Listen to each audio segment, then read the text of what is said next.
ಶ್ರೀ ಗುರುಭ್ಯೋ ನಮಃ. ಶ್ರೀದೇವಿ ಭೂದೇವಿ ಸಮೇತ ಲಕ್ಷ್ಮೀ ಜನಾರ್ದನ ಪಾದಾರವಿಂದಕ್ಕೆ ಸಾಷ್ಟಾಂಗ ಪ್ರಣಾಮಗಳನ್ನು ಅರ್ಪಿಸ್ತಾ, ಗುರುಗಳಿಗೂ ಕೂಡ ವೇದಿಕೆಗೆ ಆಸೀನರಾಗಿರುವಂತಹ ಗುರುಗಳಿಗೂ ಕೂಡ ಸಾಷ್ಟಾಂಗ ಪ್ರಣಾಮಗಳನ್ನು ಅರ್ಪಿಸ್ತಾ, ಇವತ್ತು ಎರಡನೇ ದಿನ ಸ್ಮರಿಸು ಗುರುಗಳ ಸತತ ಅಂತ ಆ ಒಂದು ವಿಷಯದ ಬಗ್ಗೆ ನಿನ್ನೆಯ ದಿನ ಏನು ಯಥಾಮತಿಯಾಗಿ ನಾವು ಶ್ರವಣ ಮಾಡಿದ್ದೇವೆ. ಇವತ್ತು ಅದು ಮುಂದುವರಿಯಲಿಕ್ಕಿದೆ. ಆಚಾರ್ಯರು ಗುರುಗಳ ಹಾಗೂ ದೇವರ ಬಗೆಗಿನ ಜ್ಞಾನದ ಮಹತ್ವವನ್ನು ಶ್ರೋತೃವರ್ಗಕ್ಕೆ, ಭಕ್ತವರ್ಗಕ್ಕೆ ನೀಡಬೇಕಾಗಿ ನಾನು ಪ್ರಾರ್ಥನೆ ಮಾಡಿಕೊಳ್ಳುತ್ತಾ ವೇದಿಕೆಯನ್ನು ಬಿಟ್ಟುಕೊಡ್ತೇನೆ.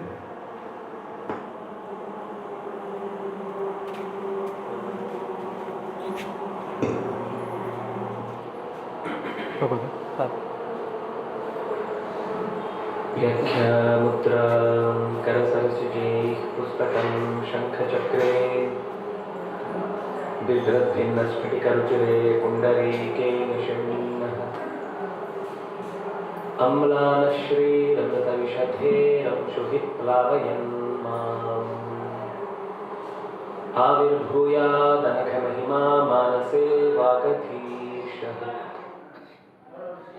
ध्यायेदिन्दीवराभं निजकरकमले दक्षिणे दण्डमग्र्यम् सव्ये पाशं दधानं जघनतटकटे रूप्यपीठालयस्थम् काञ्च्ये ग्रीवेयहारां गदकटककिरीटाङ्गुलीयाङ्घ्रिभूषा कर्णाकल्पोज्ज्वलाङ्गं यदुकुलतिलकं कृष्णम् इष्टार्थसिद्ध्यै नमस्ते प्राणेश प्रणतविभवायावनिमगाः नमस्वामिं रामप्रियतमहनुमन् गुरुगुण नमस्तुभ्यं भीमप्रबलतमकृष्णेष्ट भगवन् नमः श्रीमन्मध्व प्रतिश सुदृशन्नो जय जय रमापतिं पूर्णगुणं मुकुन्दं व्यासं च विज्ञानसहस्रभानुं पूर्णप्रबोधं च सुतत्वदीपं क्रमात् गुरूंश्च प्रणमामि मूर्ध्ना सर्वेन्द्रियाभिमानिस्थ मुख्यप्राणस्थ विष्णुना प्रेरित श्रीचतुष्ट्यर्थं करिष्ये कर्म चाखिलं स्वस्त्यस्तु सतां हरि ओम.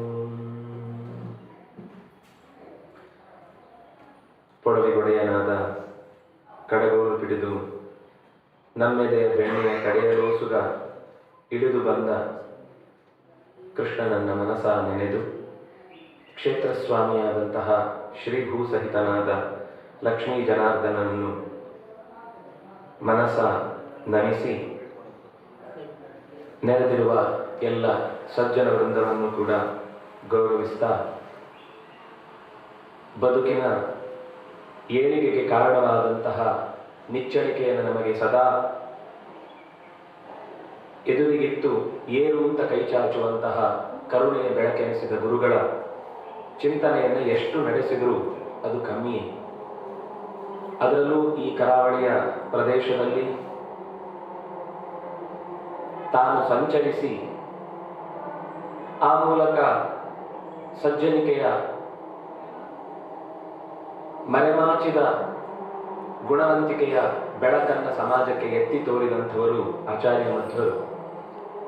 ಅವರ ಪೂರ್ವ ಚರಿತೆಯ ಕುರಿತಾಗಿ ವೇದವೇ ಮಾತನಾಡುತ್ತಾ ಹನುಮಂತನಾಗಿ ಭೀಮನಾಗಿ ನೆಲೆಸಿದ ಅವರ ಚರಿತೆಯನ್ನು, ಅವರ ಕೃತಿಗಳು ಪ್ರಚುರಪಡಿಸುವುದನ್ನು ನಾವು ಅವರ ಕೃತಿಗಳಲ್ಲಿ ಕಾಣುತ್ತೇವೆ. ಗುರುಗಳ ಸ್ಮರಣೆ ಕಬೀರದಾಸ ಒಂದು ದೋಹದಲ್ಲಿ ಹೇಳುವಾಗ, ನಿನ್ನೆದುರು ಗುರು ಮತ್ತು ದೇವ ಎರಡೂ ಒಟ್ಟಿಗೆ ಎದುರಾದಾಗ ನೀನೇನು ಮಾಡ್ತೀವಿ ಅಂತ ಕೇಳಿದಾಗ ಅವರು ಹೇಳ್ತಾರೆ, ನಾನು ನಮಸ್ಕಾರ ಮಾಡಬೇಕಾದದ್ದು. ಅದಕ್ಕೆ ಹೇಳ್ತಾರೆ, ಇವನು ದೇವರು ಅಂತ ತೋರಿಸಿಕೊಡುವವನು ಗುರುವಾದ್ರಿಂದಾಗಿ ಗುರುವಿಗೆ ನಮಸ್ಕರಿಸಿದ ಮೇಲೆಯೇ ದೇವರ ಪರಿಚಯ ನಮಗೆ ಚೆನ್ನಾಗಿ ಆಗುವುದು ಸಾಧ್ಯ ಅನ್ನುವ ಕಾರಣದಿಂದ ಗುರುವಿಗೆ ಬಹಳ ಮಹತ್ವವನ್ನು ಶಾಸ್ತ್ರಗಳು ಯಸ್ಯ ದೇವೇ ಪರಾಭಕ್ತಿ ಯಥಾ ದೇವೇ ತಥಾ ಗುರವು ತಸ್ಯೈತೆ ಕಥಿತಾಹ್ಯರ್ಥಾಃ ಪ್ರಕಾಶಂತೆ ಮಹಾತ್ಮನಃ. ಒಂದು ವೇಳೆ ಆ ಭಕ್ತಿಯನ್ನು ನಾವು ತೋರದೇ ಇದ್ದರೆ ಅಪ್ರಕಾಶಂತೆ, ಅದು ಯಾವತ್ತೂ ಕೂಡ ನಮಗೆ ಗೋಚರಿಸುವುದಕ್ಕೆ ಸಾಧ್ಯ ಇಲ್ಲ. ಅದರಿಂದಾಗಿ ಹನುಮಂತ ತನ್ನ ಚರಿತೆಯ ಆ ಹೆಜ್ಜೆಗಳನ್ನು ಇರಿಸುವಾಗ ರಾಮನನ್ನ ಅತ್ಯಂತ ಮುಖ್ಯವಾಗಿ ಗುರುಸ್ಥಾನದಲ್ಲಿಟ್ಟುಕೊಂಡೇ ಗೌರವಿಸಿದ ಅನ್ನುವ ಅನೇಕ ಸಂಗತಿಗಳನ್ನು ನಾವು ನಿನ್ನೆ ನೋಡ್ತಾ ಬಂದೆವು. ಅದರ ಅಂಶಗಳನ್ನು ಹೇಳುವಾಗ ಭಗವಂತನ ಮಾತುಗಳಿಗೆ ಎಂದೂ ಕೂಡ ಎರಡನೆಯ ಮತ್ತೊಂದು ಅಡ್ಡ ಇಡುವ ಮಾತನ್ನ ಆಡದೆ ಹನುಮಂತ ಎಲ್ಲವನ್ನು ನಡೆಸ್ತಾ ಇದ್ದ ಅನ್ನುವ ಕಾರಣಕ್ಕಾಗಿಯೇನೆ ಅವನ ಮುಂದಿನ ಬದುಕಿನ ಕೆಲವು ಪ್ರಸಂಗಗಳನ್ನು ನೆನಪಿಸಿಕೊಂಡಾಗ ಆ ಗುರುಗಳ ಅನುಗ್ರಹ ಅಥವಾ ತಾನು ನಂಬಿದ ದೈವ ಶಕ್ತಿಯ ಅನುಗ್ರಹ ಅವನನ್ನು ಹೇಗೆ ರಕ್ಷಿಸಿತು ಅನ್ನುವುದನ್ನು ನಾವು ನೋಡುತ್ತೇವೆ. ಹುಡುಗನಾಗಿ ಬಂದು ರಾಮನ ಮುಂದೆ ಆಡಿದ ಮಾತುಗಳನ್ನು ಕಂಡು ರಾಮ ಅಂದ, ಇವನು ಖಂಡಿತ ಎಲ್ಲವನ್ನು ಓದಿದ ಹುಡುಗ, ಆಡಿದ ಮಾತಿನಲ್ಲಿ ನಕಿಂಚಿದ ಅಪಶಬ್ದಿತ, ಒಂದು ಸಣ್ಣ ತಪ್ಪು ಇಲ್ಲದೆ ಆಡಿದ್ದಾನೆ ಅನ್ನುವ ಈ ಮಾತುಗಳನ್ನು ಹೇಳಿ ಒಂದು ಚಂದ ಶರ ಬರೆದು ಬಿಟ್ಟ. ಹೇಗಿರ್ಬೇಕು ಶಿಷ್ಯ ಅಂತ, ಅಥವಾ ಹೇಗಿರ್ಬೇಕು ಒಬ್ಬ ದೂತ, ಅಥವಾ ಹೇಗಿರ್ಬೇಕು ಒಬ್ಬ ಸೇವಕ ಅಂತ. ಅದರ ಪರಿಣಾಮವಾಗಿ ಸುಗ್ರೀವನ ಜೊತೆಗೆ ಸಖ್ಯ ಆಯಿತು, ವಾಲಿಯ ವಧೆ ಆಯಿತು. ಮುಂದೆ ಅವನಿಗೆ ಪಟ್ಟದಲ್ಲಿ ಕುಳಿತುಕೊಳ್ಳುವ ಅಧಿಕಾರವೂ ಬಂತು. ರಾಮಚಂದ್ರ ಎಷ್ಟು ಕರುಣಾಳು ಅಂದ್ರೆ, ಅಧಿಕಾರ ಸಿಕ್ಕಿದ ತಕ್ಷಣ ನನ್ನ ಕೆಲಸ ಆಯ್ತು, ನಿನ್ ಕೆಲಸ ಆಯ್ತು, ನನ್ನ ಕೆಲಸ ಮಾಡಿಕೊಡು ಅಂತ ಹೇಳಿಲ್ಲ. ಹಲವು ಕಾರಣ ಇದೆ. ಒಂದು, ಪ್ರಾಕೃತಿಕವಾದ ವ್ಯವಸ್ಥೆಯನ್ನು ಒಪ್ಪಿಕೊಳ್ಳಬೇಕಿತ್ತು. ಚಾತುರ್ಮಾಸ್ಯದ ಮಳೆಗಾಲದ ಹೊತ್ತಿನಲ್ಲಿ ಓಡಾಡಿ ಉಳಿದ ಕಾಡಾಡಿಗಳಿಗೆ ನಾವು ತೊಂದರೆಯಾಗಿ ಕಾಣಬಾರದು ಅಂತ ಅನ್ನುವ ದೃಷ್ಟಿಯಿಂದ 4 ತಿಂಗಳು ನೀವು ನಿಮ್ಮ ಸಂತೋಷದ ಕೂಟದಲ್ಲಿ ಮೈ ಮರೆತರೂ ತೊಂದರೆ ಇಲ್ಲ, ಅದಾದ ಮೇಲೆ ನನಗೆ ಸಹಾಯಕ್ಕೆ ನೀವೆಲ್ಲ ಒದಗಬೇಕು ಅಂತ ಹೇಳಿ ಕಳುಹಿಸಿದ್ದಾನೆ. ಸುಗ್ರೀವ ಮೈ ಮರೆತು ಬಿಟ್ಟಿದ್ದಾನೆ. ತಡವಾಗಿ ಮತ್ತು ಬಹಳ ಕಾಲದ ನಂತರ ಸಿಕ್ಕಿದ ಅಧಿಕಾರ. ಹಾಗಾಗಿ ಮೈ ಮರೆತಾಗ ತಾರೆ ಎಚ್ಚರಿಸ್ತಾಳೆ ಮಧ್ಯದಲ್ಲಿ. ಹನುಮಂತನೂ ಬಂದು ಎಚ್ಚರಿಕೆ ಕೊಡ್ತಾನೆ. ಹನುಮಂತ ಎಚ್ಚರಿಕೆ ಕೊಡುವಾಗ ಸ್ಪಷ್ಟವಾಗಿ ಹೇಳುತ್ತಾನೆ, ನೀನು ನಿನಗೆ ಒದಗಿದ ಯಾವತ್ತೂ ಕೂಡ ಕೃತಜ್ಞನೇ ನಾಸ್ತಿ ನಿಷ್ಕೃತಿ. ಯಾರು ಕೃತಜ್ಞನಾಗ್ತಾನೋ ಅವನಿಗೆ ಯಾವುದೇ ಪಶ್ಚಾತ್ತಾಪದ ಪ್ರಾಯಶ್ಚಿತ್ತಗಳು ಅವನಿಗೆ ಫಲಿಸುವುದಿಲ್ಲ.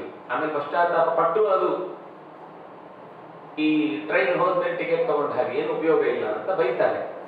ಅದರಿಂದಾಗಿ ನೀನ್ ಮಾಡ್ತಾ ಇರೋದು ತಪ್ಪು ಅಂತ ಸುಗ್ರೀವನನ್ನ ಬಹಳ ಚೆನ್ನಾಗಿ ಎಚ್ಚರಿಕೆ ಕೊಟ್ಟು ಹೇಳ್ತಾನೆ.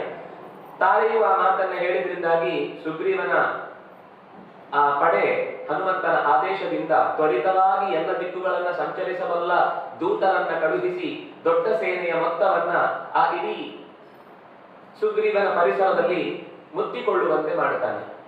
ಅದೇ ಹೊತ್ತಿಗೆ 4 ತಿಂಗಳು ಕಳೆದಿದೆ, ಇನ್ನೂ ಆತ ಸುದ್ದಿಯನ್ನು ಎತ್ತಿಲ್ಲ ಅನ್ನುವ ಕಾರಣಕ್ಕಾಗಿ ರಾಮಚಂದ್ರ ಕೆಂಗಣ್ಣು ಬೀರಿದವನಂತೆ ಲಕ್ಷ್ಮಣನಲ್ಲಿ ಆ ಕೋಪವನ್ನು ತುಂಬಿ ಕಳುಹಿಸಿದ್ದಾನೆ.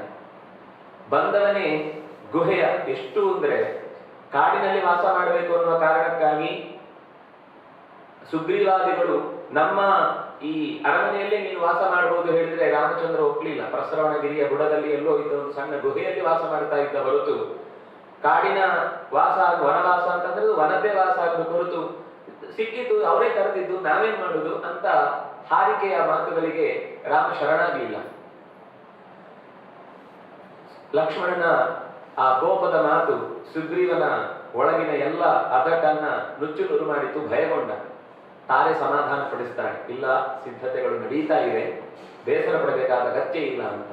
ಅಂದ್ರೆ ರಾಮಚಂದ್ರನನ್ನ ಗುರುವಾಗಿ ಸ್ವೀಕರಿಸಿದ ಹನುಮಂತ ತಾನು ಸಂದರ್ಭ ಬಂದಲ್ಲಿ ಗುರುವಾಗಿ ಹೇಗೆ ವರ್ತಿಸಬೇಕು ಅನ್ನೋದನ್ನು ತೋರಿದ. ಅಂದ್ರೆ ಎಚ್ಚರಿಕೆ ಕೊಡುವ ವಿಷಯದಲ್ಲಿ ಗುರು ಅಂದ್ರೆ ನಾವು ಅಂದುಕೊಳ್ಳುವುದು 1-2 ಪಠ್ಯ ಪುಸ್ತಕಗಳನ್ನ ಪಾಠ ಮಾಡಿದವರು ಗುರುಗಳು ಅಂತ. ಯೋಜಕಸ್ತತ್ರ ದುರ್ಲಭ ಅನ್ನುವ ಮಾತನ್ನೂ ಸ್ವಲ್ಪ ಯೋಚನೆ ಮಾಡಿದಾಗ ಅಲ್ಲೂ ಒಬ್ಬ ಗುರು ಇದ್ದಾನೆ. ಯಾಕೆಂದ್ರೆ ಯಾವುದು ಭಾರ ಯಾವುದು ಹಗುರ ಅನ್ನೋದನ್ನು ತಿಳಿದು ಸಮತಟ್ಟಾದ ಸ್ಥಿತಿಗೆ ಅದನ್ನು ತಂದೊಡ್ಡುವ ಶಕ್ತಿ ಇರುವವನೇ ಗುರು. ಯಾವ ವಿದ್ಯಾರ್ಥಿಯಲ್ಲಿ ಯಾವ ತರದ ಪ್ರತಿಭೆ ಇದೆ ಅಥವಾ ಯಾವ ತರದ ಕಲೆ ಇದೆ ಅನ್ನೋದನ್ನು ಗುರುತಿಸಿ ಅವನಿಗೆ ಆಯಾ ಕೆಲಸವನ್ನು ಕೊಡುವುದೇ ಅಯೋಗ್ಯನಾದ ವ್ಯಕ್ತಿ ಇಂತಿಲ್ಲ. ಆದ್ರೆ ಅವನನ್ನು ಎಲ್ಲಿ ಯೋಗ್ಯತೆ ಇದೆ ಅಂತ ಹುಡುಕಿ ಅವನನ್ನು ಜೋಡಿಸುವುದೇ ದೊಡ್ಡ ಸಾಹಸದ ಕೆಲಸ. ಅದನ್ನ ಒಬ್ಬ ಗುರುವಾಗಿ ಮಾಡಬೇಕಾದದ್ದು ಅನ್ನುವ ಕಾರಣಕ್ಕಾಗಿ ಹನುಮಂತ ಅವನನ್ನ ಎಚ್ಚರಿಸಿದ ಪರಿಣಾಮದಿಂದಾಗಿ ರಾಮಚಂದ್ರನ ಕೋಪಕ್ಕೆ ಅವನು ತುತ್ತಾಗಲಿಲ್ಲ. ಅಂದ್ರೆ ಉಳಿಸ್ತಾರೆ ಅಂತ. ಗುರುಗಳು ನಮ್ಮನ್ನು ಯಾವಾಗಲೂ ಅಪಾಯದಿಂದ ಪಾರು ಮಾಡುತ್ತಾರೆ. ಹೇಳುವಾಗ 2 ಮಾತು ಕಹಿ ಅನ್ನಿಸ್ಬಹುದು, ಕೆಡುಕು ಅನ್ನಿಸ್ಬಹುದು, ಬುದ್ಧಿ ಬಂದ ಮೇಲೆ ಗೊತ್ತಾಗುತ್ತೆ. ಕೆಲವೊಂದು ಸರ್ತಿ ಹಾಗಾಗುತ್ತೆ. ಅಧ್ಯಾಪಕರಾಗಿ ನಾವು ಜೋರಾಗಿ ಬೈದ ಮಾತು ಒಂದು 16 ವರ್ಷಗಳ ನಂತರ ಆ ವಿದ್ಯಾರ್ಥಿ ಮತ್ತೆ ಸಿಕ್ಕು ಹೇಳ್ತಾನೆ, ನೀವು ಅವತ್ತು ಬೈಯದೇ ಇದ್ರೆ ನಾನು ಇವತ್ತು ಬೀದಿಯಲ್ಲಿ ಇರ್ತಿದ್ದೆ, ನೀವು ಅವತ್ತು ಹೇಳಿದ ಮಾತಿನಿಂದಾಗಿ ನಾನು ಇವತ್ತು ಚೆನ್ನಾಗಿದ್ದೇನೆ ಅಂತ. ಆಗ ಹರತಾಳ ಆಗಿರುತ್ತೆ, ಗಲಾಟೆ ಆಗಿರುತ್ತೆ, ಚಳುವಳಿ ಆಗಿರುತ್ತೆ, ಇವರು ಸರಿ ಇಲ್ಲ ಅಂತ ಅವರೇ ನೂರಾರು ಜನರ ಹತ್ರ ಬಾಯಿಗೆ ಬಂದಂತೆ ಬಡ್ಕೊಂಡಿರ್ತಾರೆ. ಆದ್ರೂ ತನ್ನ ವ್ಯಕ್ತಿತ್ವವನ್ನ ತಾನು ರೂಪಿಸಿಕೊಳ್ಳಿಕ್ಕೆ ಒಂದು ಅವಕಾಶ ಸಿಕ್ಕು ಅದೇ ತರದ ಪರಿಸ್ಥಿತಿಯನ್ನ ತನ್ನೆದುರುಗಡೆ ತಾನು ಮಾಡಿದ ತಪ್ಪನ್ನೇ ಮುಂದೆ ಮಕ್ಕಳು ಮಾಡ್ತಾ ಇರ್ಬೇಕಾದಾಗ ತನಗೆ ಎಚ್ಚರಿಸಿದ ಗುರುಗಳು, ನನಗೊಬ್ರು ಗುರುಗಳು ಇದ್ರು ಆದ್ರಿಂದ ನಾನು ಬಚಾವಾದ್ರೆ, ಆದ್ರೆ ನನ್ನ ಮುಂದಿನ ಪೀಳಿಗೆಗೆ ಅಂತವ್ರು ಸಿಕ್ಲಿಲ್ಲಲ್ವಾ ಅಂತ ವ್ಯಥೆ ಆಗ ನಮ್ಮನ್ನ ಕಾಡುತ್ತೆ.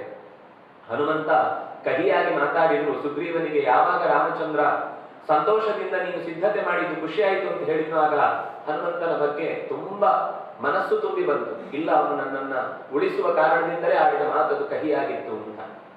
ಅಂತೂ ಸಿದ್ಧತೆ ನಡೆಯಿತು. 4 ದಿಕ್ಕುಗಳಿಗೆ ಸೇನೆಯ ರವಾನೆ ಆಯಿತು. ರಾಮಚಂದ್ರನಿಗೆ ಬಹಳ ನಂಬಿಕೆಯಿಂದ ಮೊದಲು ಆಡಿದ ಮಾತು ಈಗಲೂ ಅದನ್ನೇ ಆಡ್ತಾನೆ. ದಕ್ಷಿಣದ ದಿಕ್ಕಿಗೆ ಹೊರಡುವಂತಹ ಸೇನೆಯನ್ನು ಸಿದ್ಧಪಡಿಸಿದಲ್ಲಿ ಇದ್ದ ಜಾಂಬವಂತ, ಅಂಗದ, ನೀಲ, ಸುಷೇಣ ಮೊದಲಾದಂತ ಎಲ್ಲರನ್ನ ಜೊತೆಗಿಟ್ಟುಕೊಂಡು ಹನುಮಂತನನ್ನ ನಾಯಕತ್ವದ ಹಂತದಲ್ಲಿ ಇರಿಸಿ ಆ ಕೈಯಲ್ಲಿದ್ದ ಮುದ್ರಿಕೆಯನ್ನ, ರಾಮ ಮುದ್ರಿಕೆಯನ್ನ ಆತನ ಕೈಗೆ ಒಪ್ಪಿಸ್ತಾನೆ. ಯೋಚನೆ ಮಾಡಬೇಕಾದದ್ದು, ಉಳಿದ 3 ದಿಕ್ಕುಗಳಿಗೆ ಹೋದವರ ಕೈಯಲ್ಲಿ ಯಾವುದನ್ನು ಏನನ್ನು ಗುರುತಿಗಾಗಿ ಕೊಡ್ಲಿಲ್ಲ, ಹುಡ್ಕೊಂಡು ಬನ್ನಿ ಅಂತ ಮಾತ್ರ ಕಳಿಸಿದ್ರು. ಆದ್ರೆ ಅದಕ್ಕೆ ಕಾರಣವೂ ಇದೆ, ಇಲ್ಲ ಅಂತಿಲ್ಲ. ನಾವು ಅದರ ಹಿಂದಿನ ಕಾಂಡಗಳಲ್ಲಿ, ಅರಣ್ಯ ಕಾಂಡಗಳಲ್ಲೆಲ್ಲ ಗಮನಿಸಿದಾಗ ಪ್ರಾಣಿಗಳೆಲ್ಲ ದಕ್ಷಿಣದ ದಿಕ್ಕಿಗೆ ನೋಡ್ತಾ ಇದ್ವು, ಓಡಾಡಿದ ಜಾಗಗಳಲ್ಲೂ ದಕ್ಷಿಣದ ಹಾದಿಯನ್ನು ಹಿಡಿದಿದ್ವು ಅಂತ ಪ್ರಕೃತಿಯೇ ಸೂಚಿಸಿದ ಅನೇಕ ಸಂಗತಿಗಳನ್ನ ಹಂತ ಹಂತವಾಗಿ ರಾಮಚಂದ್ರನಿಗೆ ಹೇಗೆ ದಕ್ಷಿಣದ ದಿಕ್ಕೇ ತನ್ನನ್ನ ಸೆಳೀತಾ ಇದೆ, ತನ್ನ ಮಡದಿಯನ್ನ ಎಡಗೈದ ದಿಕ್ಕು ಆಚೆಯೇ ಆಗಿದೆ ಅಂತ ಅನ್ನೋದನ್ನ ಗುರುತು ಹಿಡಿಯುವ ಮಾತುಗಳೆಲ್ಲ ಬಂದಿತ್ತು. ಆದ್ರೂ ನಿಶ್ಚಿತವಾದ ಒಂದು ಸಂಗತಿ ಗೊತ್ತಾಗಿರ್ಲಿಲ್ಲ ಅನ್ನುವ ಕಾರಣಕ್ಕಾಗಿ ಹುಡುಕುವ ದಿಕ್ಕುಗಳಿಗೆ, ಯಾಕೆಂದ್ರೆ ಅವನು ಹೀಗೆ ಹೋಗಿ ಆಮೇಲೆ ಆಚೆಯಿಂದ ತಿರುಗಿ ಬಿಟ್ಟಿದ್ರೆ ಅನ್ನುವ ಒಂದು ಯೋಚನೆ ಇತ್ತು. ಅದಕ್ಕಾಗಿ ಹನುಮಂತನನ್ನ ಕಳುಹಿಸಿಕೊಟ್ಟಿದ್ದಾನೆ. ಹನುಮಂತ ಆ ಮುದ್ರಿಕೆಯನ್ನು ಹಿಡ್ಕೊಂಡು ಹೋಗಿ ತಿಂಗಳಾಯಿತು. ಈ 3 ದಿಕ್ಕುಗಳಿಂದ, ಉತ್ತರ, ಪೂರ್ವ ಮತ್ತು ಪಶ್ಚಿಮದಿಂದ ಸುದ್ದಿಗಳು ಬಂದವು, ಸೀತೆ ಇಲ್ಲ ಅಂತ. ಆದ್ರೆ ಈಚೆಯಿಂದ ಸುದ್ದಿ ಬರಲಿಲ್ಲ, ಜನನೂ ಬರಲಿಲ್ಲ. ವಿಂಧ್ಯ ಪರ್ವತದ ತಪ್ಪಲಿನ ಎಲ್ಲ ಪ್ರದೇಶಗಳನ್ನ ಇಂಚಿಂಚು ಅದ್ರ ಬಹಳ ಚೆನ್ನಾಗಿ ರಾಮಾಯಣ ಉಲ್ಲೇಖ ಮಾಡುತ್ತೆ. ಅವರು ಒಮ್ಮೆ ಹುಡುಕಿ ಬಂದ ಮೇಲೆ ಮತ್ತೊಬ್ಬನನ್ನು ಕಳಿಸ್ತಾರಂತೆ. ನನ್ನ ಕಣ್ಣಿಗೆ ಎಲ್ಲಿಯಾದ್ರೂ ಕೈ ತಪ್ಪಿ ಹೋಗಿದ್ರೆ ರಾಮನ ಕೆಲಸದಲ್ಲಿ ನಮ್ಮನ್ನ ಅಚ್ಯುತಿ ಆಯಿತು ಅಂತ ನಮ್ಮ ಕೆಟ್ಟ ಹೆಸರು ಬರಬಾರದು ಅನ್ನೋದಕ್ಕೋಸ್ಕರ ಒಂದ್ಸರ್ತಿ ಹೋಗಿ ಬಂದವರು ಮತ್ತೆ 3-4 ಜನ ಸೇರಿ ಮತ್ತೊಮ್ಮೆ ಹೋಗಿ ಅದೇ ಪ್ರದೇಶ, ಯಾಕೆಂದ್ರೆ ಈ ರಕ್ಕಸರ ಅಡಗುದಾಣ ಯಾವ ರೀತಿಯಲ್ಲಿ ನೆಲೆಗೊಂಡಿರುತ್ತೆ ಅನ್ನೋದನ್ನು ಹುಡುಕುವುದು ಕಷ್ಟ. ಅದಕ್ಕೋಸ್ಕರ ಮತ್ತೆ ಮತ್ತೆ ಹನುಮಂತ ಎಲ್ಲರನ್ನೂ ಕಳುಹಿಸಿ ಮತ್ತೊಮ್ಮೆ ನೋಡಿ ಬನ್ನಿ ಅಂತ ಹೇಳುತ್ತಿದ್ದ. ಹೀಗೆ ಹೋದ ದಾರಿಯ ಉದ್ದಕ್ಕೂ ನೋಡಿಕೊಂಡು ಬರ್ತಾ ಮಧ್ಯದಲ್ಲಿ 1 ತಿಂಗಳು ಕಳೆದು ಹೋದದ್ದನ್ನು ಕಂಡು ತಾರ ಅನ್ನುವಂತಹ ಒಬ್ಬ ಕವಿ ಅಲ್ಲೊಂದು ಒಳ್ಳೆಯ ಗುಹೆ ಕಾಣುತ್ತೆ, ಹೊರಟು ಬಿಡ್ತಾರೆ ಒಳಗೆ. ಬಹಳ ಚಂದ ಪ್ರಸಂಗವನ್ನು ವರ್ಣನೆ ಮಾಡುತ್ತೆ ರಾಮಾಯಣ. ತಿನ್ಲಿಕ್ಕೆ, ಉಣ್ಲಿಕ್ಕೆ, ಓಡ್ಲಿಕ್ಕೆ, ಕುಣಿಲಿಕ್ಕೆ ಎಲ್ಲದಕ್ಕೂ ಬೇಕಾದ ವೆಲ್ ಫ್ಲೆಡ್ಜ್ಡ್ ಅಂತ ಹೇಳ್ತೀವಲ್ಲ, ಈಗಿನ ಸಾಮಾನ್ಯ ಅಪಾರ್ಟ್ಮೆಂಟ್ಗಳಿಗೆ ಹೋಗ್ಲಿಕ್ಕೆ ನೀವೊಂದು ಕೈ ಹಿಡ್ಕೊಂಡು ಹೋಗ್ತಾ ಇತ್ತು, ಉಳಿದದ್ದೆಲ್ಲ ಇರುತ್ತೆ, ಹೆಂಡತಿ ಮಕ್ಕಳು ನಿಮ್ ಕೈಲಿರ್ಬೇಕು, ಉಳಿದಿದ್ದೆಲ್ಲ ಅಲ್ಲೇ ಇರುತ್ತೆ ಅಂತ. ಆತರ ಪೂರ್ತಿ ಸಿದ್ಧವಾದ ಮನೆ. ಈ ಕಪಿಗಳಿಗೆ ತಿನ್ನಬೇಕು ಅಂತ ತವಕ. ಆದ್ರೂ ಅದರಲ್ಲೂ ಒಂದು ರಾಮನ ಕಡೆಯಿಂದ ಬಂದ ಎಚ್ಚರಿಕೆ ಇದ್ದದ್ರಿಂದ ಯಾರು ಕೈ ಹಾಕದೆ ಕಾಯ್ತಾ ಇದ್ರು, ಯಾರಾದ್ರೂ ಪರ್ಮಿಷನ್ ಕೊಡ್ಲಿ ಅಂತ. ಆದ್ರೆ ಹನುಮಂತ ಮುಂದೆ ಇದ್ದ ಅನ್ನೋ ಕಾರಣಕ್ಕಾಗಿ, ಒಬ್ಬ ಗುರು ಇದ್ರೆ ಹೇಗೆ ಇರುತ್ತೆ ಉಳಿದ ಪರಿಸರ ಅನ್ನೋದು, ಕಪಿಗಳ ಸೈನ್ಯ ಅದು. ಯಾವುದೋ ಹುಡುಗರನ್ನೇ ನಾವು ಕಪಿಗಳಿಗಿಂತ ಹೆಚ್ಚು ಸಂಭಾಳಿಸುವುದಕ್ಕೆ ಕಷ್ಟಪಡಬೇಕಾಗುತ್ತೆ. ಕಪಿಗಳೇ ಆಗಿ ಸಿದ್ಧವಾದ ಎಲ್ಲ ಅನ್ನವನ್ನೂ ಕಂಡು ಹಣ್ಣು ಇತ್ಯಾದಿ ಎಲ್ಲವೂ ಅಲ್ಲೇ ಇದೆ. ಆದ್ರೆ ಹನುಮಂತನ ಮುಖದಲ್ಲಿ ಒಪ್ಪಿಗೆಯ ಸೂಚನೆ ಇಲ್ಲ. ಹಾಗಾಗಿ ಯಾರು ಕಕ್ಕ ಮಿಕ್ಕ ಅನ್ಲಿಲ್ಲ, ಏನು ಮಾತಾಡ್ಲಿಲ್ಲ. ಸರಿ, ಒಳಕ್ಕೆ ಹೋದ ಮೇಲೆ ಅಲ್ಲಿ ಒಂದು ಹೆಣ್ಮಗಳು ಕೂತದ್ದನ್ನು ಕಂಡಿದ್ದಾರೆ, ಮಾತಾಡಿಸಿದ್ದಾರೆ, ಅದೆಲ್ಲ ಆಯ್ತು. ಸ್ವಯಂ ಪ್ರಭಾ ಅಂತ ಓರ್ವ ಹೆಣ್ಮಗಳು ಅಲ್ಲಿ ಮಾಯನ ಮಗಳ ಗೆಳತಿ, ಅವಳು ಅಲ್ಲಿ ನೆಲೆಗೊಂಡಿದ್ದು ನೋಡ್ಕೊಳ್ಳಿಕ್ಕೆ ಅಂತ ಅವಳ ಕೈಯಲ್ಲಿ ವಿಕಾರ ಇತ್ತು. ಅತ್ಯಂತ ತಪಸ್ವಿನಿ ಆಕೆ. ನಡೆದು ಬಂದ ಪ್ರಸಂಗ, ಸೀತೆಯನ್ನು ಹುಡುಕಿಕೊಂಡು ಬರುವ ಈ ಎಲ್ಲ ಅಂಶಗಳನ್ನ ಹೇಳಿದ ಮೇಲೆ ಎಲ್ಲ ಬಳಲಿದ್ದಾರೆ. ಮೊದಲು ಅವರ ಹೊಟ್ಟೆ ತುಂಬಿಸ್ಬೇಕು ಅಂದ್ರೆ ಹನುಮಂತ ಈ ಇಷ್ಟು ಮುಖ್ಯ ವಿಷಯ ಮಾತಾಡಿದ ಮೇಲೆ ಬೇರೆ ವಿಷಯಕ್ಕೆ ಹೋಗ್ಲಿಲ್ಲ. ತನ್ನನ್ನು ನಂಬಿಕೊಂಡು ಬಂದವರಿಗೆ ಎಲ್ಲರಿಗೂ ಮೊದಲು ಆಗಬೇಕಾದ ಸವಲತ್ತನ್ನು ಒದಗಿಸುವ ನಿಟ್ಟಿನಲ್ಲಿ ಅವರಿಗೆ ಇದೆಲ್ಲ ವ್ಯವಸ್ಥೆಯನ್ನ ನೀನೇನು ಅಂದುಕೊಳ್ಳಿಲ್ಲ ಅಂದ್ರೆ ಉಪಯೋಗಿಸಿಕೊಳ್ಳಿಕ್ಕೆ ಅವಕಾಶ ಕೊಡು ಅಂತ. ಒಪ್ಪಿಗೆ ಕೊಟ್ಟದ್ದೇ ತರ ಕಪಿಗಳ ಸೇನೆ ಇಡೀ ಅಷ್ಟು ಪ್ರದೇಶದಲ್ಲಿ ಎಲ್ಲ ಕಡೆ ವ್ಯಾಪಿಸಿಕೊಂಡು, ಬಹಳ ಚೆನ್ನಾಗಿದೆ ಅದರ ವರ್ಣನೆಗಳು. ಆ ಪಾತ್ರೆಗಳನ್ನು ಜೋಡಿಸಿದ್ದ ರೀತಿ, ಅದು ಥಳಥಳಿಸ್ತಾ ಇತ್ತು. ಸುಮ್ಮನೆ ಇಟ್ಟು ಎಲ್ಲೋ ಮರೆತು ಹೋಗಿ ಧೂಳು ಹಿಡಿದ ಸಂಗತಿ ಅಲ್ಲ, ಪ್ರತಿ ದಿವಸ ಅದು ಶುದ್ಧವಾಗಿರ್ತಿತ್ತು ಅನ್ನುವ ರೀತಿಯಲ್ಲಿದ್ದ ಎಲ್ಲ ಆ ಪರಿಸರದಲ್ಲಿದ್ದ ಪದಾರ್ಥಗಳನ್ನ ಬಹಳ ಸ್ವಚ್ಛವಾಗಿ ಸ್ವೀಕರಿಸಿ ಅಷ್ಟೊತ್ತಿಗೆ ಆ ತಾರ ಹೇಳ್ತಾನೆ, ಆಯ್ತು ಸ್ವಲ್ಪ ತಿಂದ ಮೇಲೆ ಯಾವಾಗಲೂ ಬುದ್ಧಿ ಸ್ವಲ್ಪ ಬೇರೆ ಕಡೆ ಯೋಚನೆ ಮಾಡ್ತಾ. ಅಲ್ಲಿ ತನಕ ತುಂಬಾ ನ್ಯಾಯ ಇತ್ಯಾದಿಗಳ ಬಗ್ಗೆ ಮಾತಾಡ್ತಾ ಇದ್ದ ತಾರ ಹೇಳ್ತಾನೆ, ದಿನಗಳದು ಜಾಸ್ತಿ ನಾವು ಸಮಸ್ಯೆಯಲ್ಲಿ ಸಿಕ್ಕಿದ್ದೇವೆ ಈಗ. ಯಾಕಂದ್ರೆ 30 ದಿನ ಆದ್ಮೇಲೆ ಅವನಿಗೆ ಚಂಡಶಾಸನ ಅಂತ ಹೆಸರು, ಜೊತೆಗೆ ಸುಗ್ರೀವಾಜ್ಞೆ ಅಂತ ನಾವಿವತ್ತು ಕೇಳುವುದಿದ್ರೆ ಅದರ ಮೂಲ ಶಬ್ದ ಇರುವುದು ರಾಮಾಯಣದಲ್ಲಿ. ಸುಗ್ರೀವನ ಆಜ್ಞೆಯನ್ನು ಮೀರಿದರೆ ಪ್ರಾಣ ತೆಗೆಯುವುದಕ್ಕೆ ಸ್ವಲ್ಪವೂ ಹೇಸುವವನಲ್ಲ ಅವನು.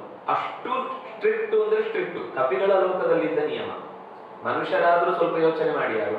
ಕವಿಗಳಲ್ಲಿದ್ದ ನಿಯಮ, ಅವನು ತಪ್ಪು ಮಾಡಿದ ಅಂದ್ರೆ ಅದಕ್ಕೆ ಶಿಕ್ಷೆ ಮರಣದಂಡನೆ ಹೌದಾದ್ರೆ ಮತ್ತೆ ಅದರಲ್ಲಿ ವೆರಿಫಿಕೇಶನ್ ಇಲ್ಲ, ರಾಷ್ಟ್ರಪತಿ ಹತ್ರ ದಸ್ಕತ್ ಹಾಕಲಿಕ್ಕೂ ಅಪೀಲ್ ಮಾಡ್ಲಿಕ್ಕೂ ಅವಕಾಶ ಇಲ್ಲ.